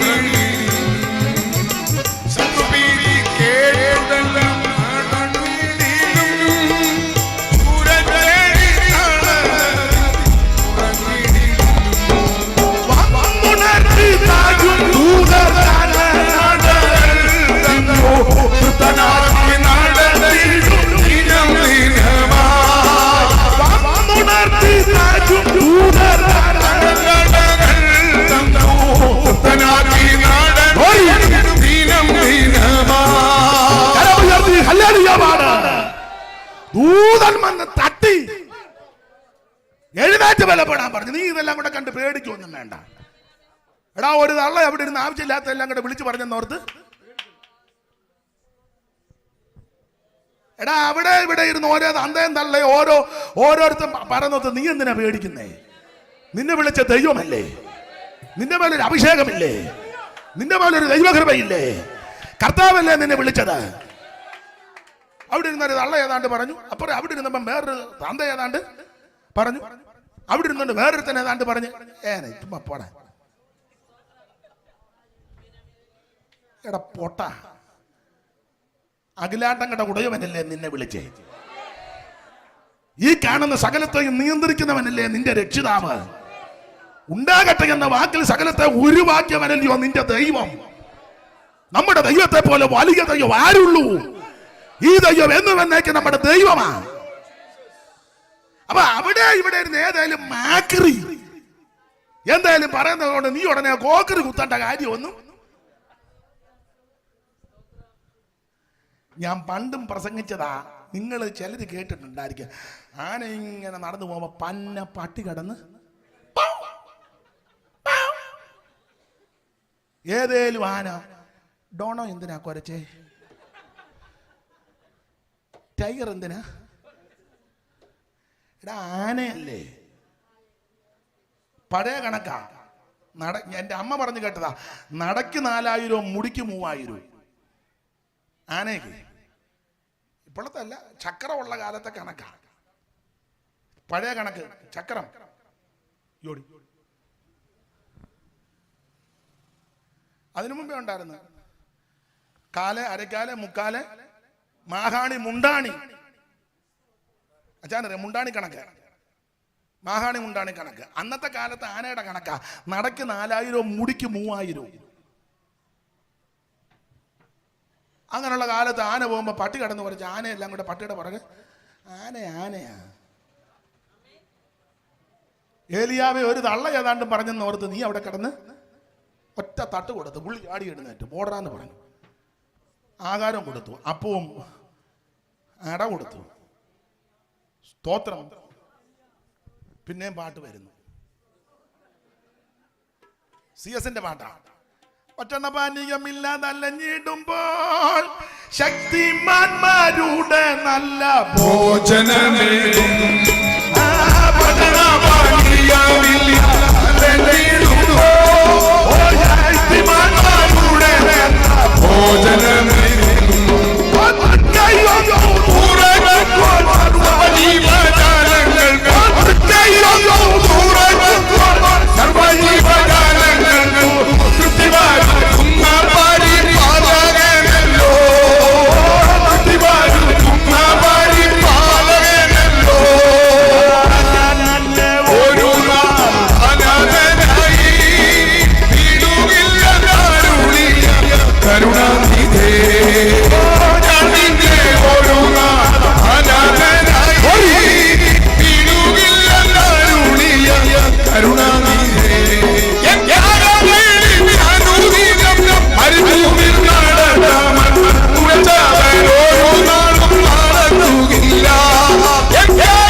ബലപ്പെടുത്തി.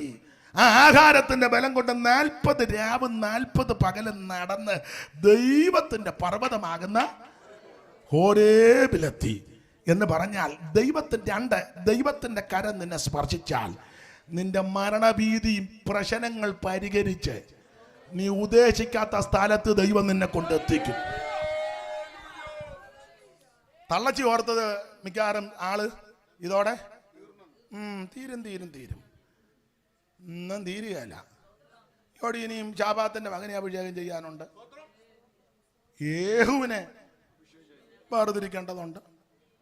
ഇതെല്ലാം ശുശ്രൂഷ കിടക്കുക. അന്നേരം നീ അവിടെ കിടന്ന് കുരച്ചാലെങ്ങാൻ ഇതൊന്നും തീരുന്നതല്ല. സ്തോത്രം. ഉറപ്പുണ്ടായിരിക്കണമെന്ന് തട്ടി ബലപ്പെടുത്തി വെച്ച് പറഞ്ഞു പോക്കോളാൻ പറഞ്ഞു. നേരെ സൂക്ഷം ഹോരേവിച്ചെന്ന് കയറി. സ്തോത്രം. ഇനിയും നിനക്ക് ശുശ്രൂഷയുണ്ട്. ദൈവം ഇനിയും നിന്നെ ഉപയോഗിക്കും. ദൈവം ഇനിയും തന്റെ കരത്തിൽ നിന്നെ എടുക്കുമെന്ന് ഇന്ന് രാത്രി ദൈവത്തിൽ ധൈര്യപ്പെടും. അള്ള ചുമ്മാ പിച്ചും പേയും പറയുന്നോർത്ത്. സ്തോത്രം. ആടെ ഞാൻ പെട്ടെന്നങ്ങ് നിർത്താം. ഒന്ന്, യാക്കോബിനെ തൊട്ടകരം കുറുകിപ്പോയിട്ടില്ല. രണ്ട്, ഏലിയാവിനെ തൊട്ടകരോ കുറുകിപ്പോയിട്ടില്ല. യഗസ്കേല് 37 എടുക്കേണ്ടതാ, അതിനിന്ന് മുതിരുന്നില്ല. സ്തോത്രം. താഴ്വരയിൽ കൂടെ ചുറ്റി അടിപ്പിച്ച് അങ്ങോട്ട് കൊണ്ട് പറഞ്ഞ് കാറ്റിനോട് പ്രവചിക്കാൻ പറഞ്ഞു.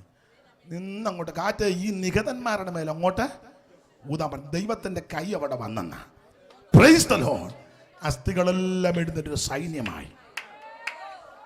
യഗസ്കേലിനെ സ്പർശിച്ച കരം കുറുകിപ്പോയിട്ടില്ല. ഇനി ഓടിച്ചങ്ങ് നിർത്തുക. ദൈവത്തിന് മഹത്വം. ഇനി മത്തായി സുവിശേഷം വായിക്കേണ്ട 8-ാം അധ്യായത്തിൽ നമ്മുടെ കർത്താവാകുന്ന ക്രിസ്തുയേശുവിന്റെ ഏറ്റവും പ്രസിദ്ധമായ പ്രസംഗമാണ് പർവ്വത പ്രസംഗം അല്ലെങ്കിൽ ഗിരിപ്രഭാഷണം. മത്തായി 5, 6, 7 3 അധ്യായത്തിൽ പർവ്വത പ്രസംഗം. ഏതാണ്ട് 28 സബ്ജക്റ്റുകൾ ക്രിസ്തുയേശു അവിടെ സംസാരിച്ചെന്ന വേദ പഠിതാക്കൾ ആ ഭാഗം പഠിച്ചിട്ട് പറഞ്ഞിരിക്കുന്നത്. ഇനി അത് പറഞ്ഞ് തർക്കമൊന്നും ഉണ്ടാകണ്ട. 28-ഓ 30-ഓ ആയിക്കോട്ടെ. എന്തായാലും കൊള്ളാം. അവിടുന്ന് പർവ്വത പ്രസംഗം കഴിഞ്ഞ് ഇറങ്ങി വരുന്ന മൂച്ചിന് ഒരു കുഷ്ഠരോഗി അവിടെ നിൽക്കുക. നിന്നേച്ച് പറഞ്ഞു, ഗുരു, നിനക്ക് മനസ്സുണ്ടെങ്കിൽ എന്നെ സൗഖ്യമാക്കണം. യേശു അവനെ നോക്കി. കർത്താവ് പറഞ്ഞൊരു പദമുണ്ട്, എനിക്ക് നിന്നോട് മനസ്സുണ്ട്. കാരണം കുഷ്ഠരോഗിയോട് ആർക്കും വലിയ മനസ്സില്ല. ലേവ്യ പുസ്തകവും പുറപ്പാടുമൊക്കെ പഠിക്കുമ്പോൾ പാളയത്തിന് വെളിയിൽ അശുദ്ധനെന്ന് പൊലമ്പണം, മുഖമെല്ലാം മൂടണം, ആരും അടുത്ത് വരത്തില്ല, ഇവൻ അങ്ങോട്ടും കയറി ചെല്ലാനൊക്കത്തില്ല. ആകെ പരിവക്കേടാണ്. എല്ലാവരാലും വെറുക്കപ്പെട്ടവനാ, തള്ളപ്പെട്ടവനാ, ഒറ്റപ്പെട്ടവനാ. സകല മനസ്സും ഇവന് എതിരാ. സ്തോത്രം. ആ ഒടുവിൽ അറ്റ കൈക്കാ യേശുവിൻ്റെ അടുക്ക വന്ന് വെച്ച് പറഞ്ഞു, ഗുരു, നിനക്ക് മനസ്സുണ്ടെങ്കിൽ എന്നെ ശുദ്ധമാക്കണം. യേശു പറഞ്ഞു, എനിക്ക് നിന്നോട് മനസ്സുണ്ട്. യേശു കൈ നീട്ടി അവനെ തൊട്ടു. ക്ഷണത്തിൽ അവന്റെ കുഷ്ഠം സൗഖ്യമായി. ഈ കരത്തിന്റെ പ്രത്യേകത വിശ്വാസത്തോടെ വരുന്നവന് രോഗശാന്തി കൊടുക്കുന്ന കരമാണ്. ഇന്ന് രാത്രി ഏത് രോഗപീഠകളാകട്ടെ, ബ്രെയിൻ ട്യൂമർ ആകട്ടെ, ക്യാൻസർ ആകട്ടെ, കിഡ്നി സംബന്ധമാകട്ടെ, ഹാർട്ട് സംബന്ധമാകട്ടെ, ഷുഗർ കൂടി അങ്ങേറ്റം പറ്റി നിൽക്കട്ടെ, എന്ത് രോഗങ്ങളും ആയിക്കോട്ടെ, കാരണം പുസ്തകം പഠിപ്പിക്കുന്നത് യഹോവ നിന്റെ അകൃത്യമൊക്കെ മോചിക്കും, സകല രോഗത്തെ സൗഖ്യമാക്കും. ഞാൻ നിന്നെ സൗഖ്യമാക്കുന്ന യഹോവ. ഇന്ന് രാത്രി അവിടുന്ന് തൃക്കരം തൊട്ട് ആ കുഷ്ഠരോഗിയെ സൗഖ്യമാക്കി. കുഷ്ഠരോഗിയെ തൊട്ടകരം കുറുകിപ്പോയിട്ടില്ല. യാക്കോബിനെ തൊട്ടകരം കുറുകിപ്പോയിട്ടില്ല. ഏലിയാവിനെ സ്പർശിച്ച കരം കുറുകിപ്പോയിട്ടില്ല. കുഷ്ഠരോഗിയെ ശുദ്ധമാക്കിയ കരം കുറുകിപ്പോയില്ല. ഇന്ന് രാത്രി ആ കരത്തിന്റെ ശക്തി ഇവിടെ വ്യാപരിക്കുക. കുഷ്ഠരോഗികൾക്ക് നല്ല സൗഖ്യമേകി ദൃഷ്ടി പോയവർക്ക് കുഷ്ഠരോഗികൾക്കു നല്ല സൗഖ്യമേകി ദൃഷ്ടി പോയവർക്ക്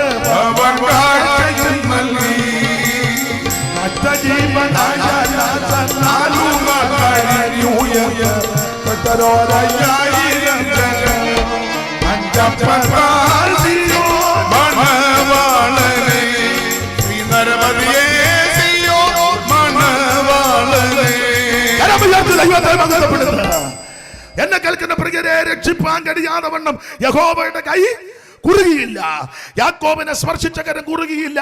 ഏലിയാവിനെ തൊട്ടകരം കുറുകിയിട്ടില്ല. കുഷ്ഠരോഗിയെ ശുദ്ധമാക്കിയ കരം കുറുകിപ്പോയിട്ടില്ല. ഓടിച്ചവസാനിപ്പിക്കുക. ചില വ്യക്തികൾ, മാതാപിതാക്കൾ കർത്താവിന്റെ കൈ വെച്ചൊന്ന് പ്രാർത്ഥിക്കാൻ പിള്ളേരെ കൊണ്ടുവന്നു. ശിഷ്യന്മാര് വിലക്കി. അപ്പോൾ യേശു അടുത്ത് വന്ന് പറഞ്ഞു, ശിശുക്കളെ തടയരുത്, അവരെ എൻ്റെ അടുക്ക വിട്. ആ ഭാഗം നിങ്ങൾക്കറിയാം. അവിടുത്തെ തൃക്കരം കുഞ്ഞുങ്ങളുടെ ശിരസിൽ വെച്ച് കൈവച്ച് അനുഗ്രഹിച്ചെന്ന അവിടുത്തെ കരത്തിന്റെ പ്രത്യേകത നമ്മുടെ തലമുറകളെ അനുഗ്രഹിക്കുന്ന കരമാണ്. നിന്റെ സന്തതി നശിക്കാൻ അനുവദിക്കത്തില്ല. നിന്റെ തലമുറ അസ്തമിച്ചു പോകാൻ അനുവദിക്കത്തില്ല. നിന്റെ തലമുറയ്ക്ക് ദോഷം വരാൻ അനുവദിക്കത്തില്ല. നമ്മുടെ തലമുറകളെ അനുഗ്രഹിക്കുന്ന കരമാ. ആ കരം കുറുകി പോയിട്ടില്ല. ഓടിച്ചോടിച്ചങ്ങ് വിടുക. ഇതൊക്കെ നിന്ന് വ്യാഖ്യാനിച്ച് പ്രസംഗിക്കാൻ ഇഷ്ടമുള്ള ഭാഗം അതങ്ങ് തൊട്ട് പോവുക. 3 ദിവസം മുഴുവൻ തിരുവചനം കേട്ട ദൈവ മക്കൾ. ശിഷ്യന്മാർ വന്ന് പറഞ്ഞു, ഗുരു ഇവിടെ ചായക്കടയില്ല, വീഡിയോയില്ല, ഒന്നുമില്ല. ഇപ്പോഴാണെന്നില്ല പിള്ളേർ ബൈക്കെ കൊണ്ടു തരുന്നതിന് എന്നാ പറഞ്ഞില്ല, ഒരു ബനീനുമൊക്കെ ഇട്ട് എന്തോ സൊമാറ്റോ. ഓ തെറ്റിയോ?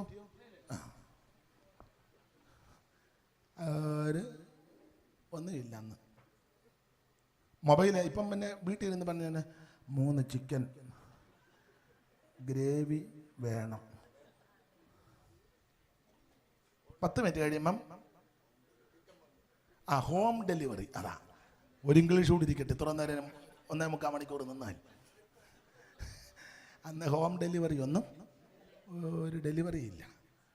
3 ദിവസം മുഴുവൻ തിരുവചനം കേട്ടു. ശിഷ്യന്മാർ പറഞ്ഞ് ഇല്ല ഗുരു വിട്ടേര്.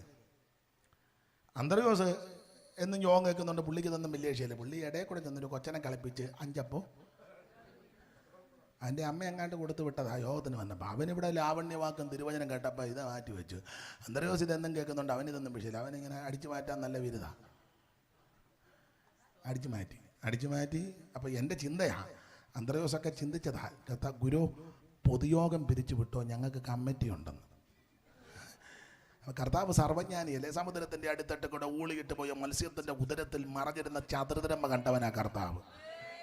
അവിടുന്ന് മനസ്സിലായി ഇവന്മാർ 5 അപ്പം 2 മീനും അപ്പറേ പോയിരുന്ന് അടിച്ചു മാറ്റാനാ. കർത്താവ് പറഞ്ഞു ഇന്ന് കമ്മിറ്റി ഇല്ല, മൊത്തം പൊതുയോഗമാണ്.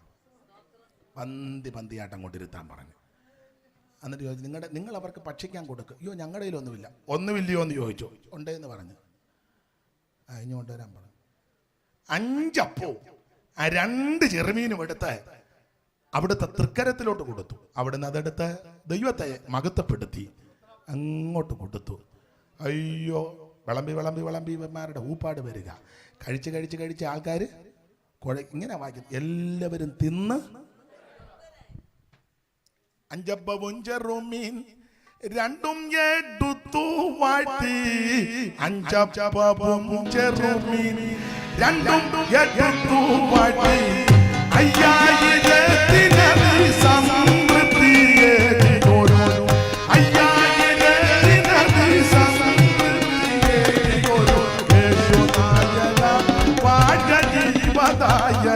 നിരന്തം യേശുനായക വാഴ്ക ജീവനായക. 5 അപ്പം 2 മീനും അവിടുത്തെ തൃക്കരങ്ങളെ കൊടുത്തു. എടുത്ത് ദൈവത്തെ മഹത്വപ്പെടുത്തി വാഴ്ത്തി കൊടുത്തു. എല്ലാവരും തിന്ന് തൃപ്തരായി. അവിടുത്തെ കരത്തിന്റെ പ്രത്യേകത തന്നെ സേവിക്കുന്ന, വചനം കേൾക്കുന്ന, വചനമനുസരിക്കുന്ന, ആരാധിക്കുന്ന ജനത്തെ തൃപ്തിപ്പെടുത്തുന്ന കരമാണ്. ഇന്ന് രാത്രി നിന്നെ തൃപ്തിപ്പെടുത്തും. Price the Lord. യാക്കോബിനെ തൊട്ടകരം കുറുകിയിട്ടില്ല. ഏലിയാവിനെ തൊട്ടകരം കുറുകിയിട്ടില്ല. കുഷ്ഠരോഗിയെ തൊട്ടകരം കുറുകിയിട്ടില്ല. കുഞ്ഞുങ്ങളുടെ ശിരസിൽ വെച്ച കൈ കുറുകിപ്പോയിട്ടില്ല. അപ്പമെടുത്ത് വാഴ്ത്തിയ കൈ കുറുകിപ്പോയിട്ടില്ല. ഒത്തിരി കാര്യം പറയാനുണ്ട്. ഒന്നുകൂടെ പറഞ്ഞങ്ങ് നിർത്താം. അവിടുന്ന് നമുക്ക് വേണ്ടി മരിച്ചു, പീഡകൾ സഹിച്ചു. അവിടുത്തെ ആ തിരുക്കരം ആണികളാൽ തൂങ്ങപ്പെട്ട് ക്രൂശിൽ കിടക്കുക. ഇന്ന് രാത്രി ആ ക്രൂശിലോട്ട് നോക്ക്. ഞാനും നിങ്ങളും ചെയ്ത അക്രമങ്ങളും അനീതികളും പാപങ്ങളും ക്രമക്കേടുകളും അവിടുന്ന് നമുക്ക് വേണ്ടി വഹിച്ച് അവിടുത്തെ ആ തൃക്കരം ആണികളാൽ തൂങ്ങപ്പെട്ട് കിടക്കുക. വിവരിക്കുന്നില്ല. അവിടുന്ന് മരിച്ചു. വിലാപുരത്തെ കുന്തം കൊണ്ട് കുത്തി രക്തവും വെള്ളവും ചാടിപ്പുറപ്പെട്ടു. പീലാത്തോസിന്റെ അനുമാനത്താൽ രാത്രി വന്ന് നിക്കോമോസും അരിമത്യയിലെ യോസേപ്പും കൂടെ അനുവാദം ചോദിച്ച് അവിടുത്തെ തിരുശരീരം ക്രൂശിൽ നിന്ന് ഇറക്കി 100 രാത്രി സുഗന്ധക്കൂട്ടുള്ള നിർമ്മലശീലയ്ക്കകത്ത് പൊതിഞ്ഞ് അരിമത്യയിലെ യോസേപ്പിന്റെ ആരേമ്മക്കത്തെ കല്ലറയ്ക്കകത്ത് കൊണ്ട് അടക്കി കല്ലുരുട്ട് വെച്ച് മുദ്ര വെച്ച് ചരിത്രം 100 പടയാളികളെ കാവൽ ഏർപ്പെടുത്തിയെങ്കിലും കൊരിന്ത്യലേഖനം 15 നേരത്തെ പൗലോസ് ഓർപ്പിച്ചതുപോലെ തിരുവെടുത്ത് പറഞ്ഞതുപോലെ അവിടുന്ന് 3-ാം ദിവസം ഉയർത്തു. ഇന്നും അവിടുന്ന് ഉയർത്തു ജീവിക്കുന്നു. അരിമ ശിഷ്യന്മാർക്കെല്ലാം പ്രത്യക്ഷപ്പെട്ടു. ആദ്യം മറിയയ്ക്ക്, പിന്നെ കേബാവിന്, 12 പേർക്ക്, എമ്മവസിപ്പോർക്ക്, കടൽക്കര വെച്ച് ബദാന്യ വെച്ച് മുറി അടച്ചിട്ടപ്പോൾ തോമാസ് ഉള്ളപ്പോൾ ശേഷമുള്ളവർക്ക് 500-ലധികം പേർക്ക് പൗലോസ് പറയാ, ഒടുവിൽ അകാലപ്രജ പോലുള്ള എനിക്കും അവിടുത്തെ ശിഷ്യവൃന്ദങ്ങൾക്ക് പ്രത്യക്ഷപ്പെട്ട് ഏതാണ്ട് 40 ദിവസം അവരുടെ കൂടെ ഇരുന്ന് ഒടുവിൽ ഇവരെ എല്ലാം കൂടെ കൂട്ടി ബദാന്യോളം കൊണ്ടുപോയി ആ അന്ത്യകൽപ്പന അങ്ങോട്ട് കൊടുത്ത്. മത്തായി 28, മർക്കോസ് 16, ലൂക്കോസ് 24, അപ്പോസ്തലപ്രവൃത്തി ഒന്നുകൂടെ ചേർത്ത് പഠിച്ചാൽ അന്ത്യകൽപ്പനയിൽ പ്രധാനപ്പെട്ടതാ സ്നാനപ്പെട്ടോണം. അന്ത്യകൽപ്പന അങ്ങോട്ട് കൊടുത്ത് അവർ നോക്കി നിൽക്കുമ്പോൾ അവിടുന്ന് മുകളിലോട്ട് പോകുക. ആ പോകുന്ന പോക്കിന് ഇങ്ങനെ വായിക്കുന്ന ലൂക്കോസ് 24:50 അവിടുന്ന് കരമുയർത്തി നിൽക്കുക, അനുഗ്രഹിച്ച്. അത് വായിച്ച് ഇന്ന് രാത്രി നമുക്ക് അങ്ങ് നിർത്താം. ലൂക്കോസിന്റെ സുവിശേഷം 24-ാം അധ്യായം 50 മുതൽ താഴോട്ടുള്ള വാക്യങ്ങൾ വായിച്ച് ഇന്ന് രാത്രി മെസ്സേജ് നിർത്തുകയാ. സഹോദരിമാര് ചടികടാന്ന് വായിക്കുന്നുണ്ട്, വളരെ സന്തോഷം. ദൈവം നിങ്ങളെ അനുഗ്രഹിക്കട്ടെ. എങ്കിലും മൈക്കിൽ കൂടെ ഒന്ന് വായിക്കുകയാണെങ്കിൽ അതൊന്ന് അച്ചായൻ എടുത്തെങ്കിൽ ഒന്ന് വായിച്ചോ. ലൂക്കോസ് 24:50 ഒന്ന് വായിച്ചോ. എടുത്തവരൊന്ന് വായിച്ചോ, മൈക്കിൽ കൂടെ ഒന്ന് വായിച്ചോ പെട്ടെന്ന്. വായിച്ചേ. അനന്തരം അവൻ അവരെ ബഥാനിയോളം കൂട്ടിക്കൊണ്ടുപോയി. കൈ ഉയർത്തി അവരെ അനുഗ്രഹിച്ചു. അനുഗ്രഹിച്ചു മതി. എന്റെ ഭാഷയെ പറഞ്ഞ ആ കരം ഇന്ന് ഉയർന്നിരിക്കുക. എന്തിന്? തന്റെ ശിഷ്യവൃന്ദങ്ങളെ അനുഗ്രഹിച്ചുകൊണ്ട്. Praise the lord. അവിടുത്തെ കരം കുറുകിപ്പോയിട്ടില്ല. ബദാന്യോളം കൂട്ടിക്കൊണ്ടുപോയി അന്ത്യകൽപ്പന കൊടുത്ത് സ്വർഗത്തിലേക്ക് പോകുന്ന വേളയിൽ ആ കരമുയർത്തിയവരെ അനുഗ്രഹിച്ചു. ആ കരം ഇന്ന് ഉയരത്തിൽ ഉയർന്നിരിക്കുക. തന്നെ സേവിക്കുന്ന ആരാധിക്കുന്ന ജനത്തെ അനുഗ്രഹിക്കുന്ന കരം.